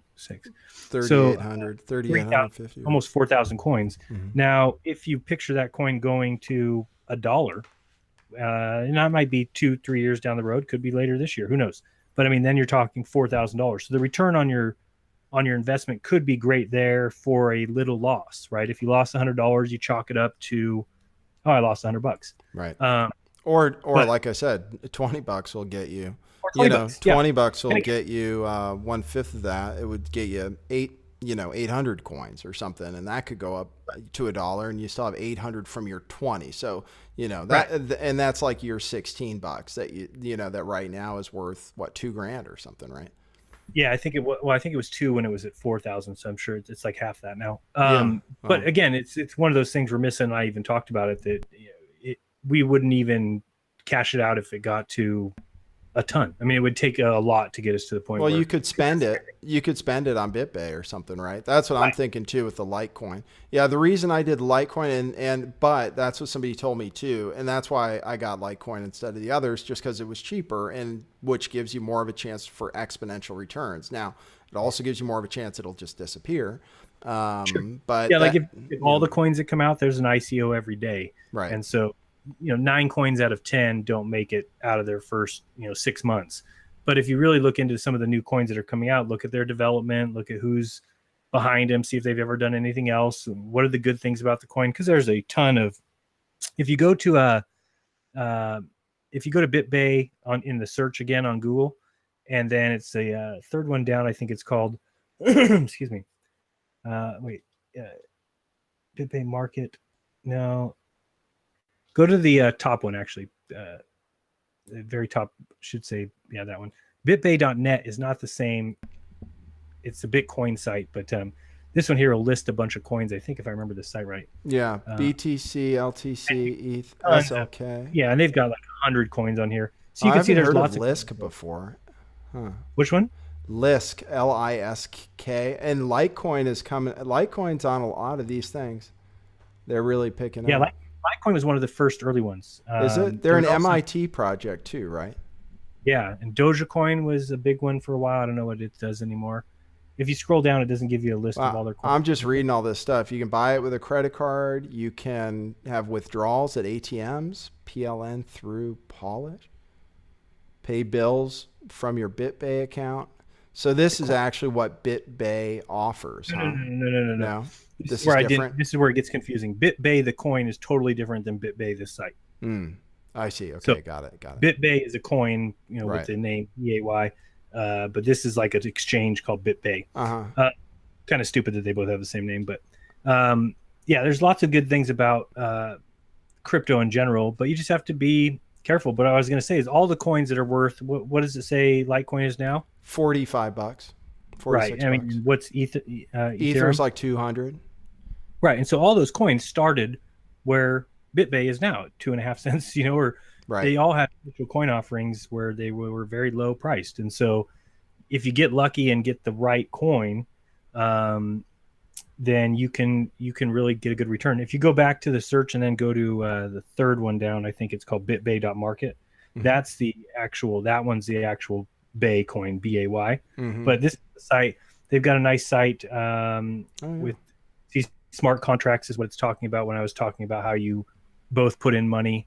And it's the best job I've ever seen of somebody attempting to create a way of doing commerce with somebody else where you don't need, like if anybody's ever tried to do eBay, you have to use PayPal. So you're going to pay your 2.9% fee there plus 30 cents a transaction. Then you have to pay, I think it's up to 10% now with eBay. So 10% to them, plus you have to ship it, plus you take the chance. The reason Miss and I got out of that was, I don't know if I ever told you this story, but at the time, Miss and I had a bunch of silver. When I had lost my job, we'd bought a bunch of silver rounds. They were the Buffalo rounds, they're called. They were an ounce each. But we sold $400 worth to a guy on eBay and wrapped them all up, priority mail, shipped them. The guy called us about 3 days after we shipped them and said, nice try. All I got was a stapler. And we said, dude, what are you talking about? He's like, I opened the box. All that was in there is a stapler. So to this day, I have no idea if it was somebody at the post office who stole the coins or if that was this guy doing that to be a jerk. But it taught me to get out of that real quick because we lost. I mean, you tell PayPal, I know we sent these silver coins, and you tell eBay, they don't care. Yeah. They just because they have to assume maybe that you did send a stapler. Right. So you could insure it, I guess. That's what you would have had to do for next time, right? Yep, yeah. You would have to insure it. Yeah. So I'm not even sure if that would have worked because I don't think you can just insure things and send staplers. Well, no. Maybe they have to verify the value, but that's the idea. You say, hey, this is worth X, Y, Z, and then you would have a track. They would have a tracking number on it and stuff. And it was tracking. It was because we send everything priority. Yeah. So it had a tracking number. Weird. It's just he said that. Gosh, that's fucked up. That's so Well, fucked up. There's nothing you can do, it seems like. no, we had on our eBay account 100%. Our score was 100% at the time, and they still didn't take our word for it. So we got out of eBay, and which is hard for us because we sell books, and so that's a good place to sell books. But we ended up sticking pretty much like half.com and a couple other sites. But those are the kind of things that led me into the idea of cryptocurrencies, because the way that things go now, it's just not right. There's a scam around every corner, and there still is, right? I mean, we see that everywhere. And with Bitcoin, at first I saw it as a place that possibly wasn't going to have that same scam potential. And then with Moriarty, he really obviously put a sour taste in my mouth. Then again, though, as pissed off as I was, and as much time and as much as it ruined, Miss and I, it wasn't me who dropped $80,000 at somebody else's site. So as far as monetarily losing, yeah, sure, I lost my jobs and everything. But, I looked at it also as, well, if this guy was, and, sorry, Ricky, if you're ever listening, but he was stupid enough to drop $80,000 at a site of somebody he didn't know. And so if you are stupid enough to do that, then just expect that you might lose it. Yeah, well, I think the whole thing about it, which is kind of like gold and silver too, basically, is you have to be more accountable for your money. Like right now, you just leave your money in the bank and you figure, oh, the bank will always have it and whatever. We don't do any research. And eventually that might not be true. Like, and they insure up to, I think FDIC is up to 100 or maybe 200. I don't know, but it's at least 100. But that's it. And if you have more money than that, your life savings or whatever, well, I mean, it can just disappear. They have it, that's all you're insured for. With Bitcoin or crypto, the same as gold and silver is, hey, if you lose it, that's on you. I mean, like I have the silver I have, which isn't much, in my safe, and and that's why security for that stuff is tough. But back in the day, before central banks and everything, you research your bank before you put your money there, because every bank, it's their reputation and they could go bust. And we're all used to this system where supposedly, because of central banks, nobody can go bust, which takes away our own accountability. And that's kind of like what you're saying. Yeah, that guy should have never, I mean, without knowing somebody else who'd done it, or I mean, that's so much money, Right. Blamed it on me, basically, by saying, oh, well, I went because of your article, and I felt bad at the time, and I don't feel bad anymore, because I really did do as much research on anybody that I would have done ever, especially somebody that my editor told me to interview. It wasn't a matter of, okay, I got to go look into this guy's history. That's not what people do when they're interviewing somebody. I certainly didn't say, go drop your money willy-nilly at this guy's site. So really, it just comes down to, like you said, we have to remember that people that are in business, you want to know who they are, or you want to have friends that have used them. That's how people build good businesses. Word of mouth. Hey, have you been to this local restaurant? They cook really good food. Then that word gets around town. People start talking about it, and it becomes a good, successful business because of the way that they handle customers. So the internet has taken us away from that and kind of made it where you want to buy something, you can just log on, search it, whatever site you get to, you can feel pretty comfortable that you can buy something there and they're going to ship it to you. But then again, I think everybody might admit that it's somewhere down the line you've lost money on the internet somehow. Maybe I'm wrong on that. Maybe people haven't. But what I'm saying is you have to just be smart and force companies to be good at what they do before you start giving them money. And always start with a small amount, maybe. If this guy wanted to drop his 80,000 there, then drop $5 there and see what happens. And then if the guy doesn't contact you, well, then you just save yourself, $75,000 or $79,000. Yeah. So that's just all I would say is that's why I don't promote it. That's why I don't send people to any links or anything, because I don't want to feel responsible for what is a new industry for people. And yeah, we got away from memorizing phone numbers. We got away from memorizing passwords. We just made simple passwords, or 1, 2, 3, 4, 5, 6. And it became easy because if you did forget your password, you just hit forgot your password. And if you do lose your ATM card, you can just go into the bank and get another one. So it made it very easy. And then to go to something like this is a step in the other direction, putting the onus back on you, which is important, which I think needs to be done, getting the power out of the hands of corrupt bankers. And so it's just, that's why I don't promote it, because I think people need to really be cognizant of what they're doing, take the time to learn and understand it. Like you said, though, really, you can get into Bitcoin and not understand too much by just logging onto Coinbase. It's free to make an account. That's self-explanatory as far as signing up, putting all your information in. They might have you scan a picture of your ID. But then from there, you can purchase $200 on your ATM, and you'll see it right there on the screen that you have $200 in Bitcoin, and you can send it to anybody. And the great thing is too that you can do transactions. This is what's so miracle about it. If you've ever sent money to somebody in Mexico or the Philippines or anything like that, that costs an arm and a leg from MoneyGram or Western Union, ridiculous amounts of money. Plus, there's people in other countries like Nigeria, or name any country like that, where they have places where you can go pick up money there, but there'll be thugs that will sit outside those places. And as little old ladies go in to collect their money and they come out, they get robbed. And it's not quite the same as, it is here, that you're not protected. So it's not as easy. And they might come out too and say, just give us $20 and we won't hurt you. And some people call that a cost of the transaction, like it's part of the transaction. Bitcoin allows you to transact money anywhere in the world within 15 minutes for a fee as low as 10 cents. So even if you're sending $10,000, it costs 10 cents. That's incredible for today, and it's something that should be here. It's something that should be. The government does not need to have that much insight into your personal life. If you have family and you're working here for them, and you're sending $300 or $400 back every week, there's nobody who needs to know those transactions are going on. I'm a firm believer in anonymous monetary transactions.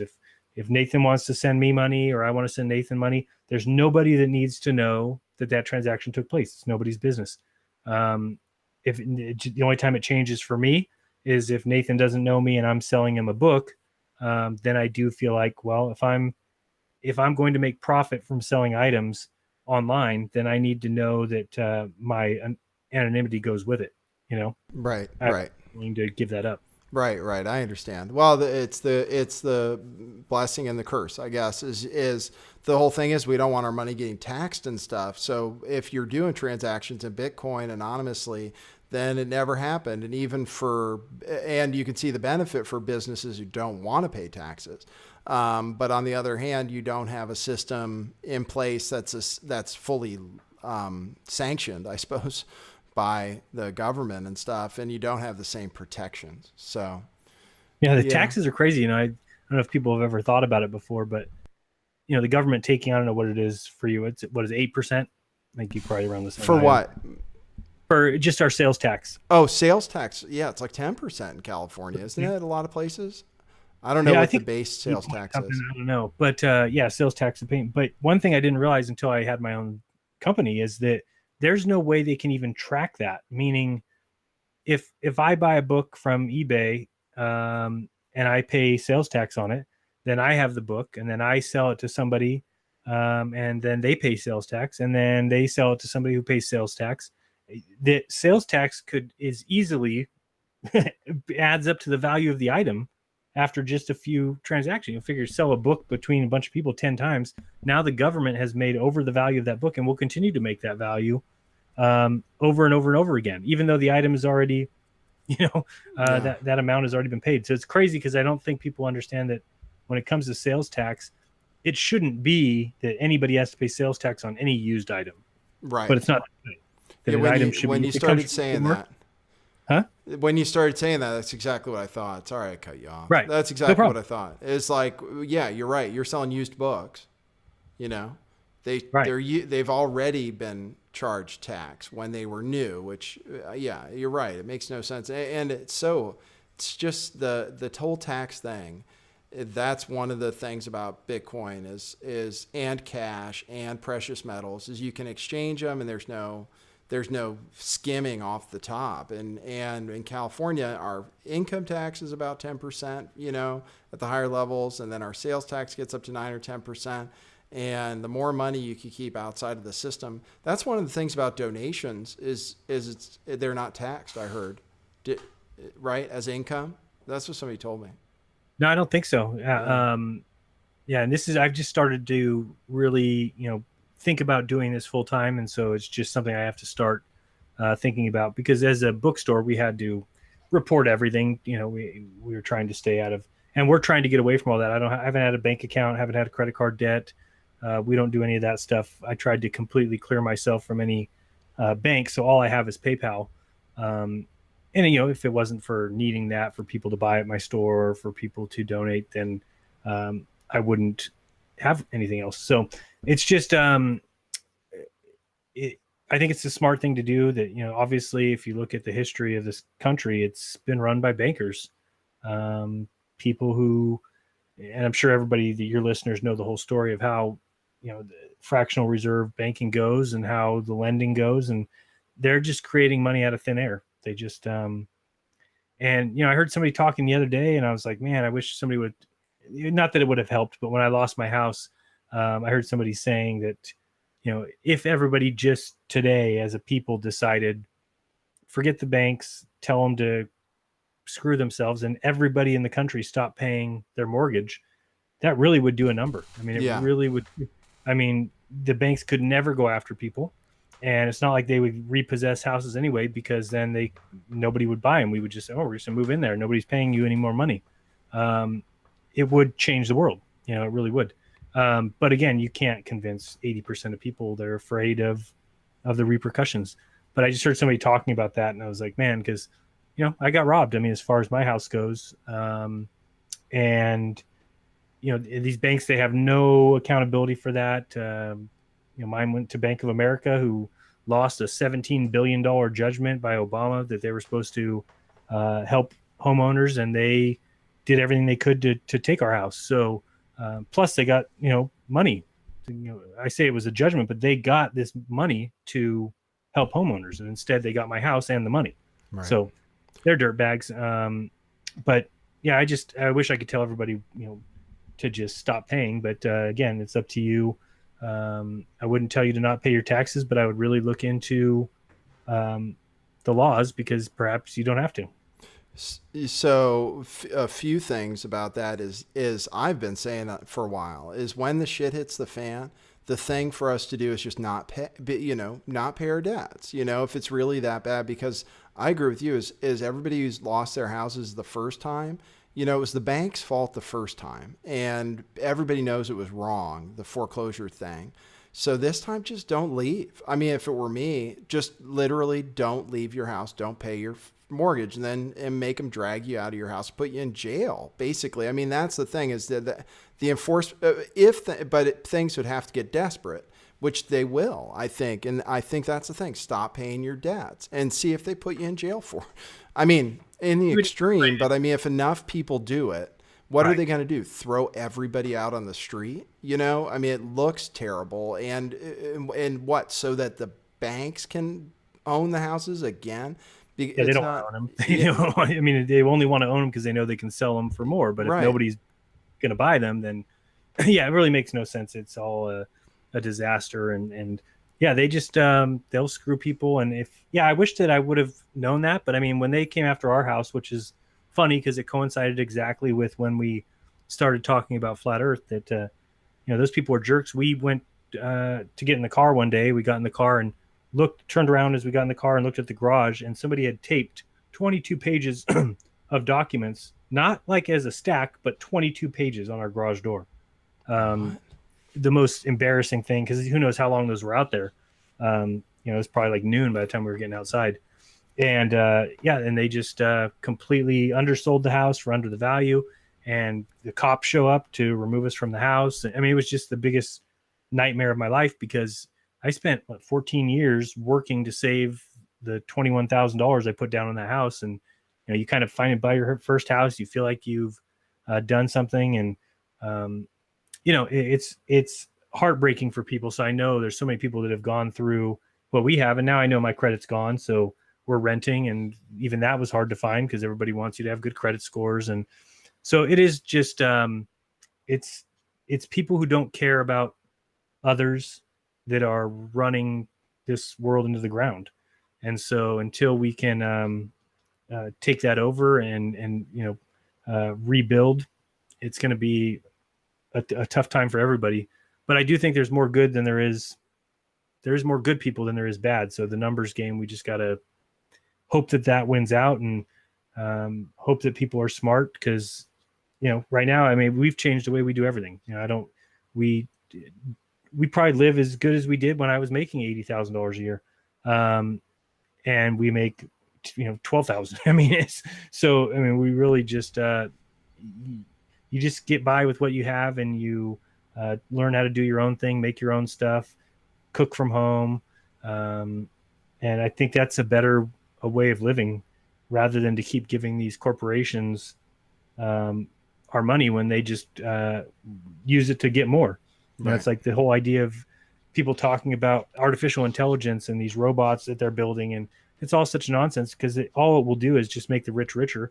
It's not like they're making these robots to make people's lives easier and to feed people that are hungry. I mean, it's ridiculous. We're touring Mars, and we still have people that die of hunger or die of malaria because they don't have bed nets. And I mean, that's just not the world that I want to live in. What are we doing in space until this world is perfect? It sucks, because not the place I want to call home, and I'm not very proud of what we've done.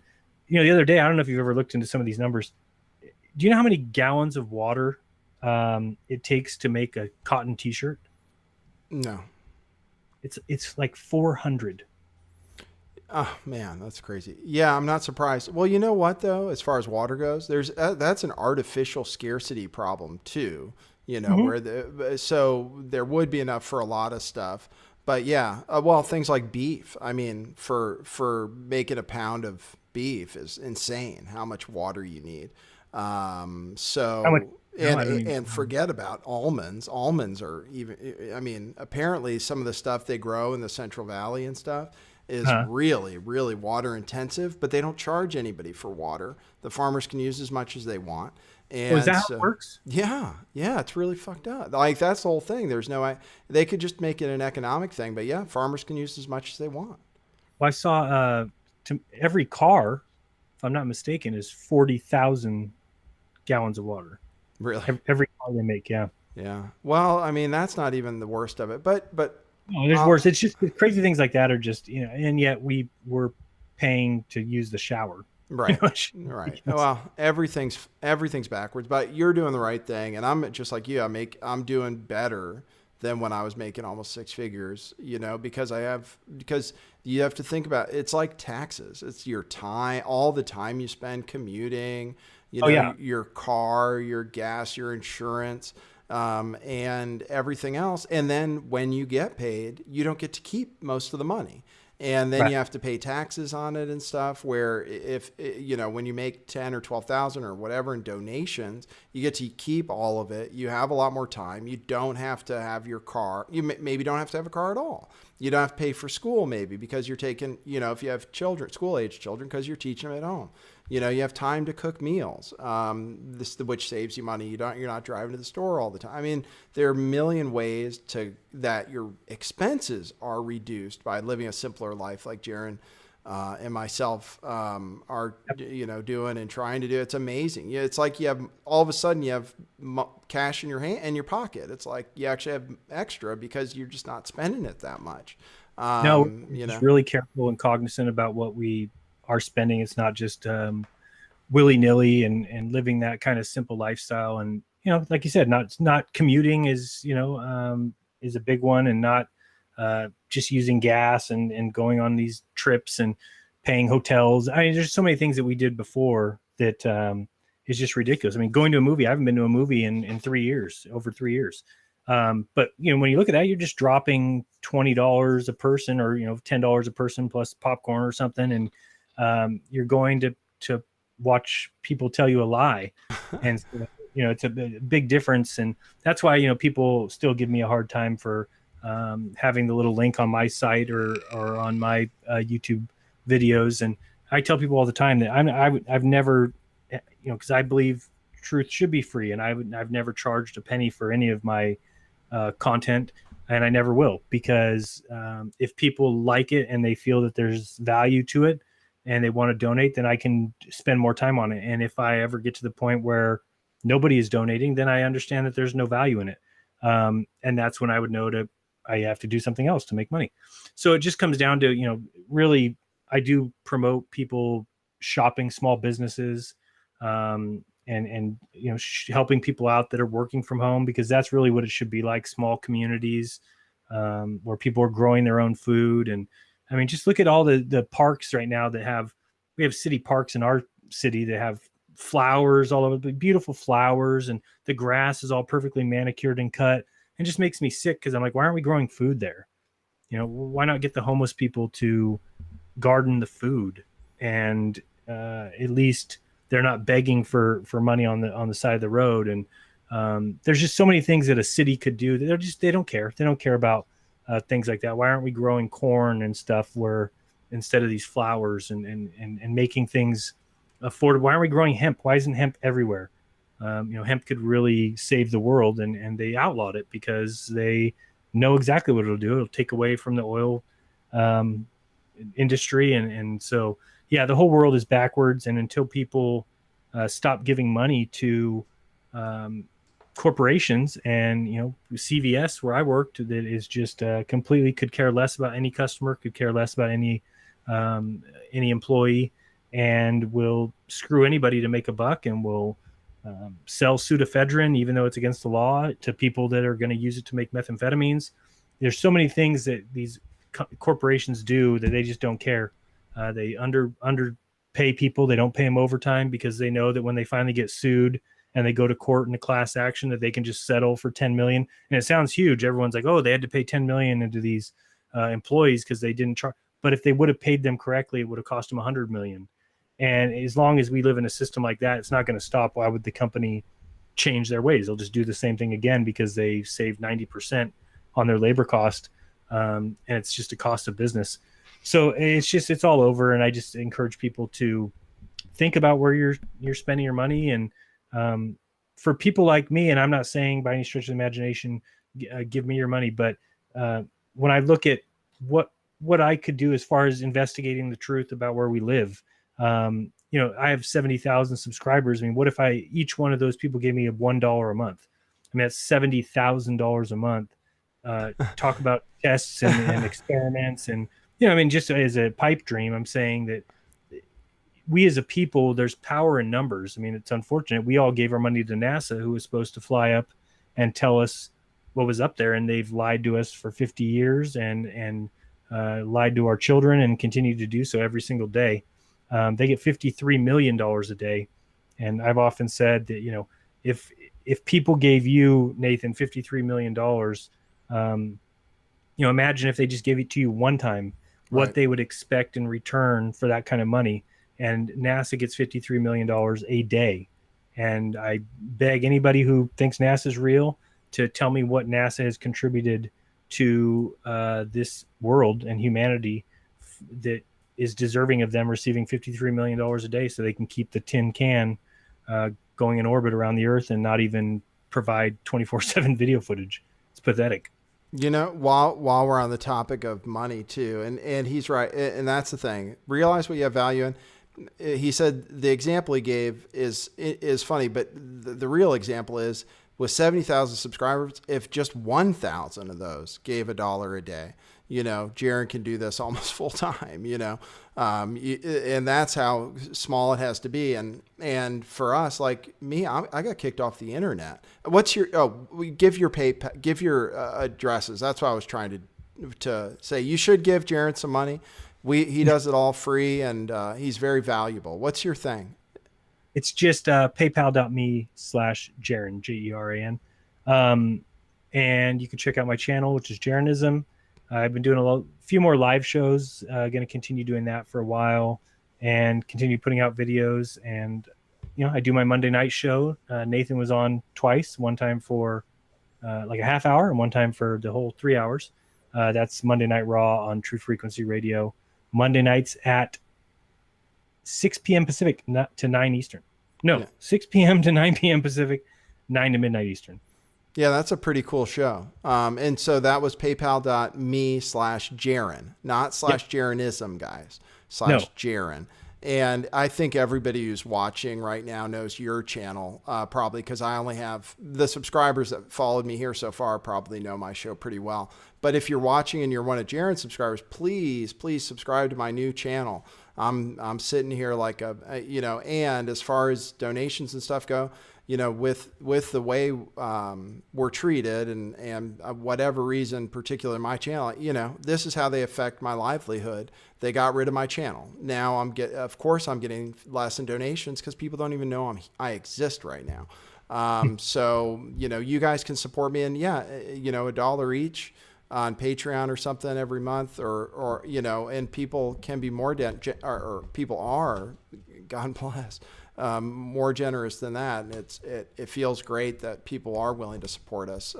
So yeah, I'm patreon.com/lifttheveil, paypal.me/lifttheveil. And I take crypto. Do you take crypto too? Do you put your address in there? Yeah. If you go to Jeranism.com and the support button, there's some links there, I think. Okay, cool. Yeah, I started putting it in mine. I think I'd rather take donations in crypto. So if you guys buy some Litecoin, let's say you buy $20 in Litecoin and want to send me $1 of it, I think it's easy to do. You just go to the address of my things. I think I'd prefer it to cash because cash will go down in value and crypto should go up in value. So you can't really exchange $1 without paying a crazy fee. Right. It's like 30 cents.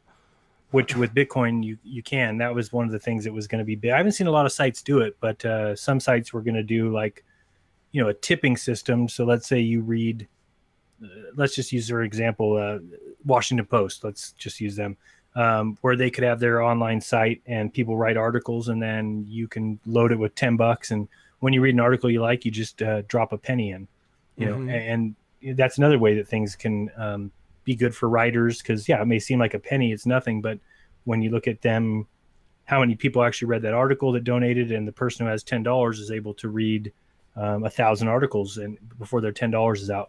So things like that are going to be the future. That's what Steemit's like, but I still think the problem is it's going to be rigged. I think Steemit is going to be rigged too, because they're just going to use their power to pay people more, for the articles they want put up there. That's why I'm not. People made crazy money on that thing. Really? Yeah, I'm not using it because because everything I do is so suppressed, man. The numbers, like if I ran ads, this is the thing, I can't run ads because my videos were getting like probably 10, 20, 30,000 views each, and they show me 2,000.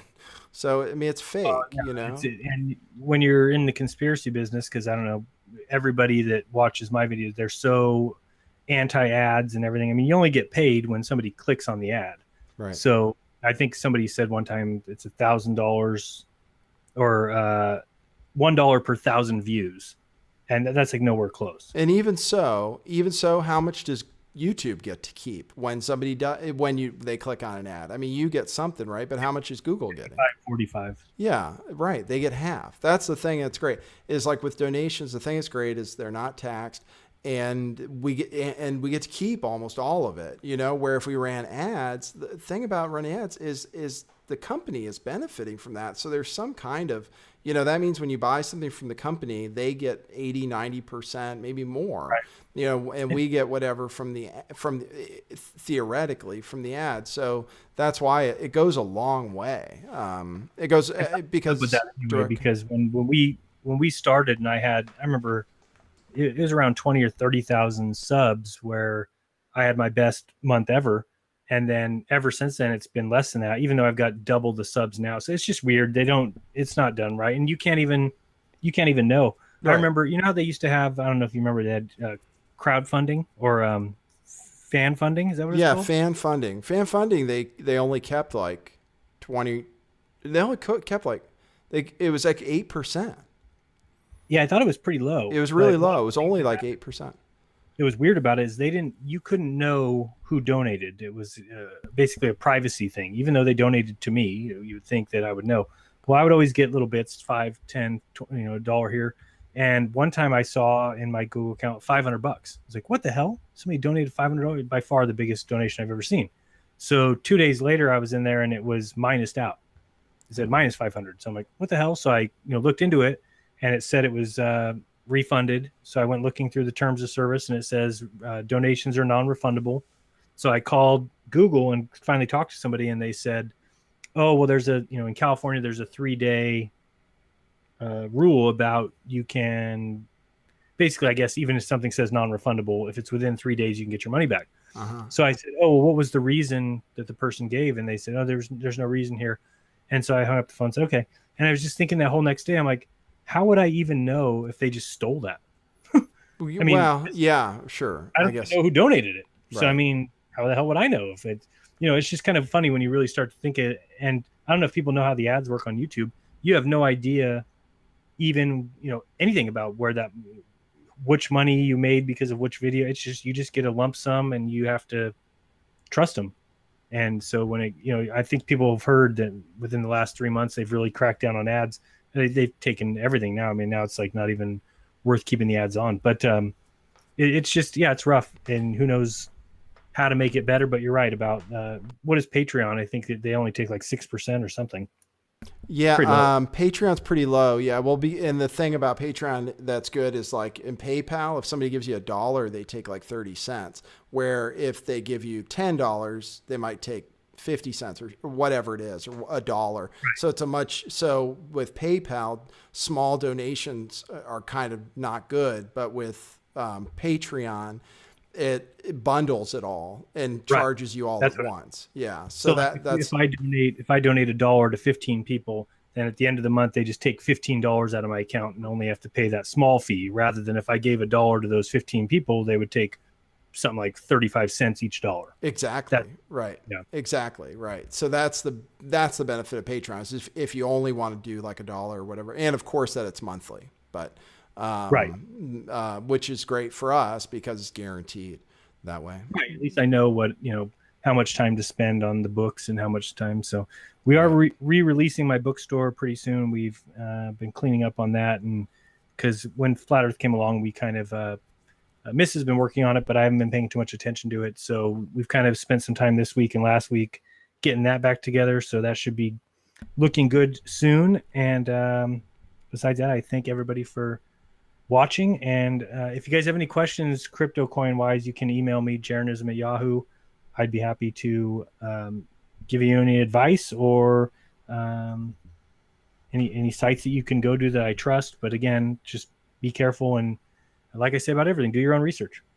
Yeah, that's pretty nice to offer, actually. Thank you for doing that for my audience. Yeah, no, anytime. And you guys can always go to Discord too, where we're talking about this stuff more, and talk about cryptocurrency or whatever you want. And everything's at your own risk. Everything is by your own accord. We don't demand anything from you. We just want to give information, and we enjoy doing it. So, do you have anything else you want to cover? We did 2 hours. We did a good job. Thanks for coming on, man. Thank you. Anytime. No, I can't think of anything else. That was awesome. Maybe we can do a show on history soon.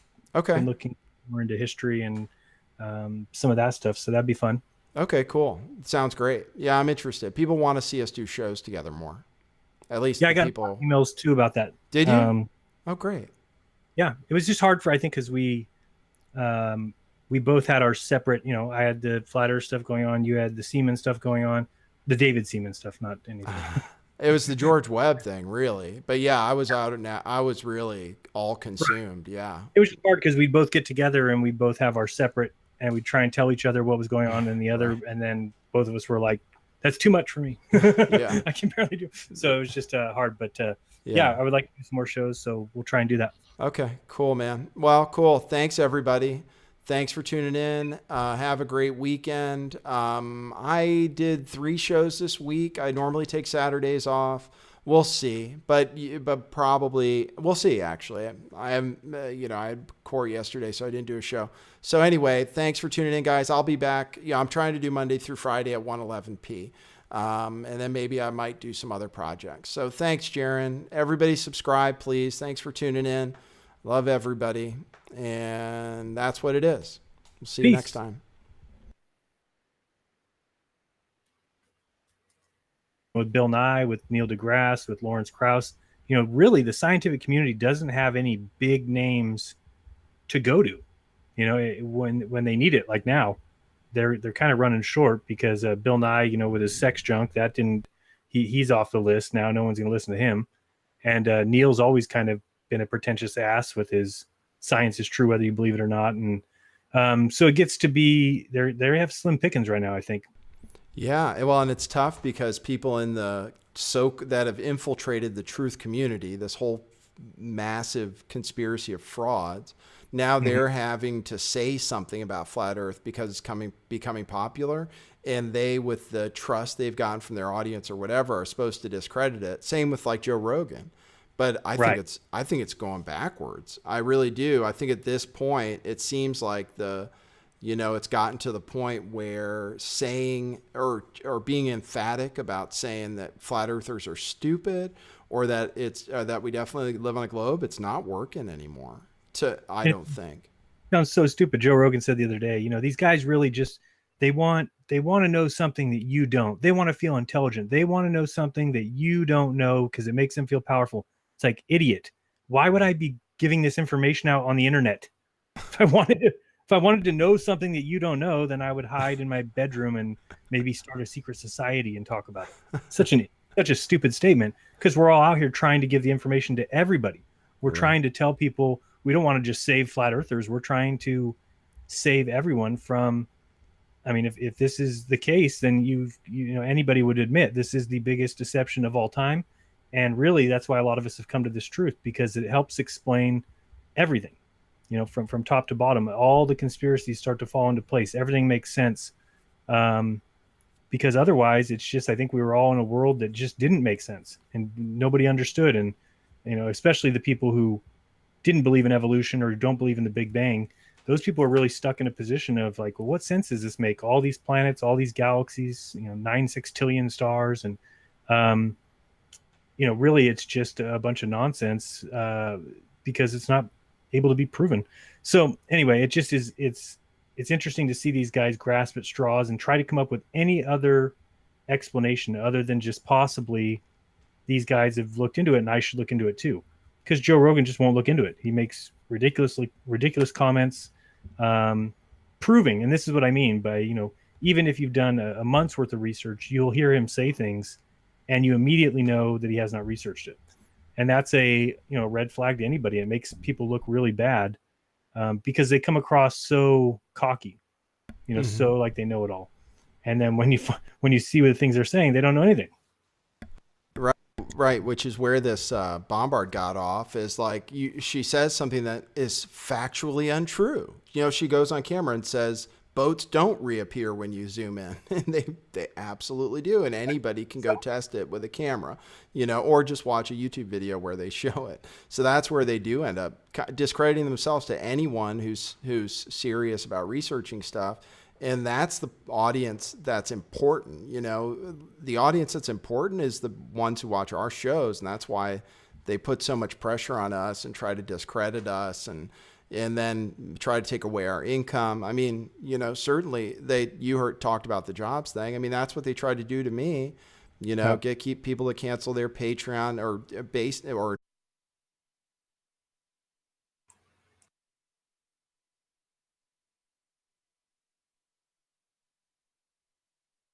I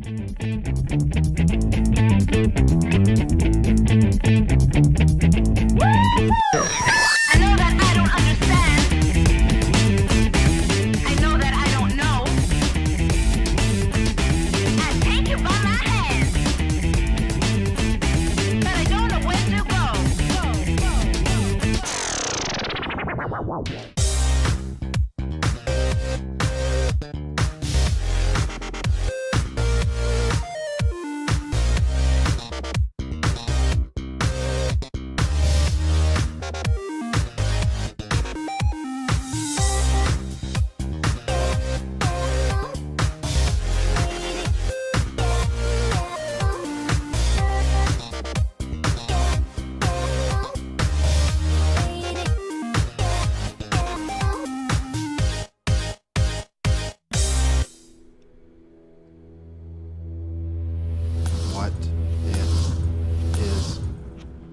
Period, period, period.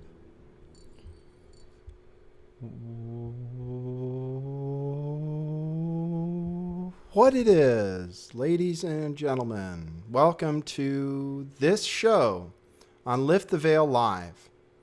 Welcome to the this moron, this low IQ idiot, if you would, but not Jaren. That's not who I'm talking about. I'm talking about me. Doshi's here. I don't know why he couldn't show up for the show last time. He showed up after the show, of course. But really, who I'm excited is here on time is my good friend Jeran of the great channel Jeranism, which still exists. It has survived the purge. Jeran, unmute your mic or something. Say hi, man. I have to unmute my mic first. Hello, how are you? I'm great. I'm great. Nice All to be things back. considered. Turn up your mic a little bit. I missed the show. I don't know if turn it up low. Yeah, and I'll turn you up on my end too. Okay, how about there? Good. Very good. All right. Good. Everybody, it's my friend Jeran. We saw each other just a little while ago. You brought me probably the best cookie I ever had. Really? Oh, that's good. great. Yeah, I'm really into like sweet stuff like cookies and donuts. So. Although my teeth are not the best, so I kind of had to eat it like in three segments. Couldn't eat it all once. You know, I have bad teeth too, or in the sense I get cavities a lot. My doctor said to rinse with bleach, like, and it sounds crazy, but basically put in like a teaspoon of bleach into a glass of water and then swish it around for like 30 seconds. And he said the reason if they think it works is he went to USC. The whole USC swim teams never had a cavity. So, and at first I was totally skeptical, but then I realized it is kind of just like swimming. I mean, that is chlorine bleach in the pool, you know? So I've been trying it out because I get cavities, and no matter how well I take care of my teeth, I get cavities. So yeah, I would just try to make sure he doesn't have a life insurance policy on you. And then if he doesn't, then you might be okay to do that. It's not so bad. It's like swimming, I think. You know, I was like, that's crazy. There have to be good bacteria in there that are getting killed. And he goes, well, you know, the swim team's never had a cavity. So maybe it's a cure-all. We're learning about stuff, aren't we? Oh, every day. Yeah, we're on to all the all natural toothpaste and mouth media getting a hold of it. And they're afraid of the media. And they say they're going to trash Flat Earth, and which should be expected. I'm in the group that says, who cares? You know, we can't stop whatever happens. And I think the more media, the better, because, you know, I just want people to look into it. And that's it. Just, you know, look into it once. It's something that I never felt I could do because I didn't have a question. You know, there was no question about the shape of the earth. Have you heard much about the billboards too? Heard about them? Yeah. I mean, IPS. Wow, why am I echoing? That's weird. Well, it'll go away. Yeah, is it IPS who funded that? And where did the billboard go up? It said research flat Earth, right? Yeah, there was one in Philadelphia, and I think there's been, you know, a total of like 4 now. One in Colorado, and there's going to be another one in Raleigh, North Carolina coming up, and so those seem to be doing really well, or driving people to look into it. Dave Weiss has been in kind of the business marketing for a while, and he said that, you know, by far, if you're talking about getting your product in front of eyes, that, you know, billboards are number one, because you can usually get, you know, something crazy, you know, 250,000 views in like a few weeks. So it's just something different than, you know, if you're going to get a commercial and get that kind of views on TV, it's, you know, 10 times the price or more. Yeah. Well, it's amazing. You guys have a pretty good community where you're probably getting that funding as possible. But it's good. Well, I mean, spreading awareness then from the grassroots flat Earth movement is good. And yeah, any publicity, that's the thing about it, is anything that makes someone look into it or try to prove that we live on a globe. That's where I'm seeing a lot of skepticism too. Is I was really, the thing that got me excited about it, and that I'm talking about today, is you saw the video from Bombards on me on Flat Earth, right? And I was so happy to see the comments, and the comments were almost all negative, and people saying, hey, I'm not into the flat Earth, but it's okay to think about it, or I don't know if it's flat, but prove that we live on a globe, it's impossible, or NASA is lying to us. You know, there are all these different comments, and right out in the open on this popular channel and stuff, everybody's saying they were unsubbing because of what she was saying, and not just because of making fun of me, but because the things she said to disprove the flat earth were flatly wrong, you know. How many subs does that person have? Almost 100,000. Oh, really? Yeah, almost 100,000. And everyone in the comments said they were unsubbing. But then I went to her comments hoping to see how many people were unsubbing, and she was up like 1,200. So it's just, man, the system is rigged, man. It's so rigged. Tough. Yeah, I never see that happen when people say that either. But I didn't know she had that many people. Yeah. Well, she's a shill. She's a shill. She's a plant. What's that? You're talking about the video you sent me this morning? Yeah. Oh, yeah, that was terrible. Yeah. I can't hear stuff like that. It's the same thing from like Jeff C. And right. I don't understand how you can be about science and then be as closed-minded and, it should be all about, it's just like, I'll tell you two stories. One, Brian Mullen, who's an engineer who's been a flat earther for well over a year. He's part of the two guys that started the conference. And somebody called I guess there's like an ethics line for engineers. I don't really understand the whole story, but I guess somebody called that ethics line and turned him in, wash, and definitely trying to get rid of all the chemicals that we've been forced to use for, all of our lives. Pretty sad. You and Missa, that is? Mm-hmm. Yeah, that's cool.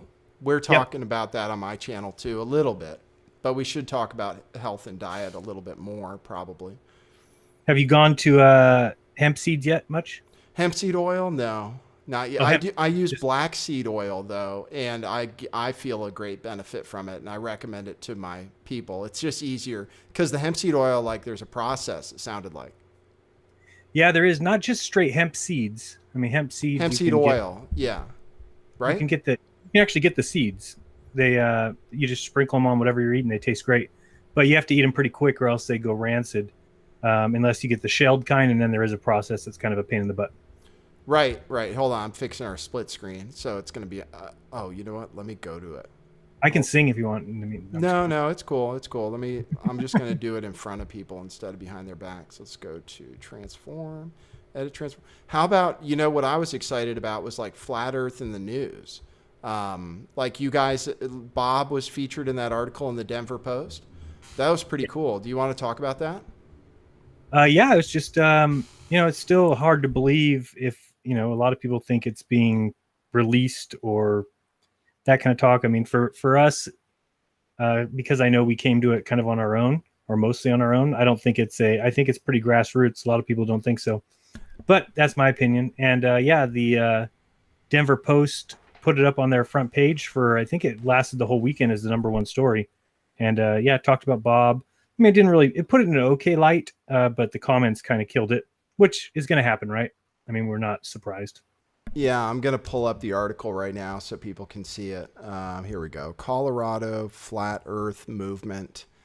Oh, here. These Coloradans say Earth is flat and gravity is a hoax. Now they're being persecuted. The Flat Earth Movement is growing in Colorado thanks to technology and skepticism about science. And then Bob is quoted. By the way, this is Jeran. He has a really popular flat Earth channel for anyone who hasn't met him yet. And he has a really popular show called Globebusters on Sundays where you get 1,000 people tuned in at a time. Something like that. It's been getting up to 1,400. Yeah. Really popular show. And his partner, Bob, is quoted in this article. And I was impressed by the article because it wasn't just a mockery. It didn't treat it completely as a mockery. And Jerans saying the comments were bad, but that's to be expected. People are learning about it for the first time. They're ignorant about it. So I thought it was, man, I think flat Earth is blowing up. Go ahead. It's going to force somebody to prove it one way or the other, because I think for the longest time they've been able to just kind of call those people idiots and move them away. And now there's a bunch of us, at least to the point where we're not going to go away unless they can prove it. And it's something that should have been done a long time ago. It's something that should be, goes without saying that if you're going to teach children something at such a young age, that it should be clearly evident. and that's missing. So I do think it's going to come out soon, or we're going to at least get some proof. And yeah, it's the media is picking up on it. It's kind of like another thing that drives a stake in the flat Earth community, because a lot of people are very weary about the media. And his boss came to him and told him he had to turn off his channel and stop talking about it.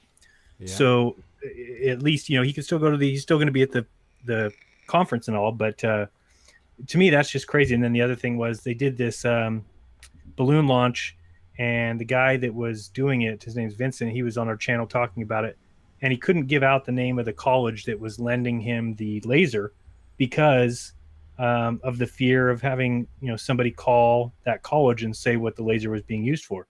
And I mean, those two things are just baffling to me, because if you were a believer in science and you believed what we were all taught, then you'd want this engineer looking into it, and you'd want people testing it with the best equipment possible.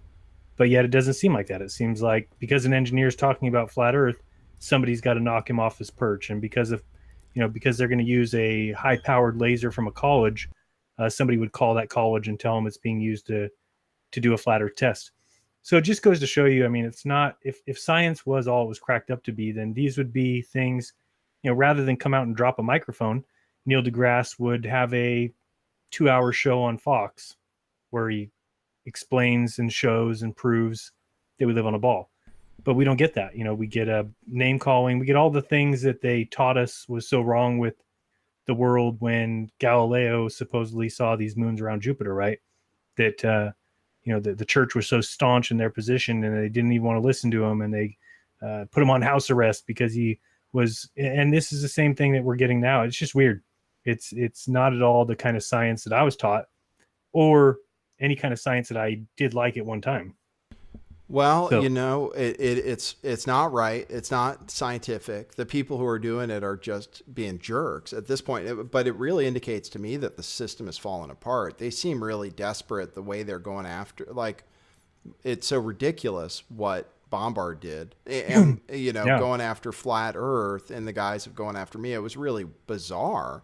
And again, it seems like it's backfiring. Because there are a lot of intelligent people now who have looked into it, and you see it in the comments. The intelligent comments are from people saying she's an idiot and she should look into the flat Earth before she says anything, like that boats go over the curve. She goes, right. And I said, pull out a pair of binoculars, and it's absolutely true. And she's laughing like it, and then she says, shoot up a rocket with a GoPro on it. And people pointed out in the comments, they're like, hey, you're wrong.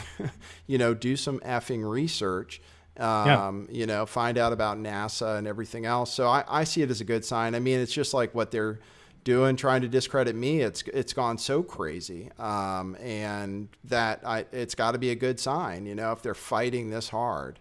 I don't think people notice or see how bad they look to a group of people that have been researching and studying, like David Seaman, completely, he goes off about flat Earth and says it's a psyop, this and that. And he says, now, if you want to see that the Earth is round, just take a commercial flight.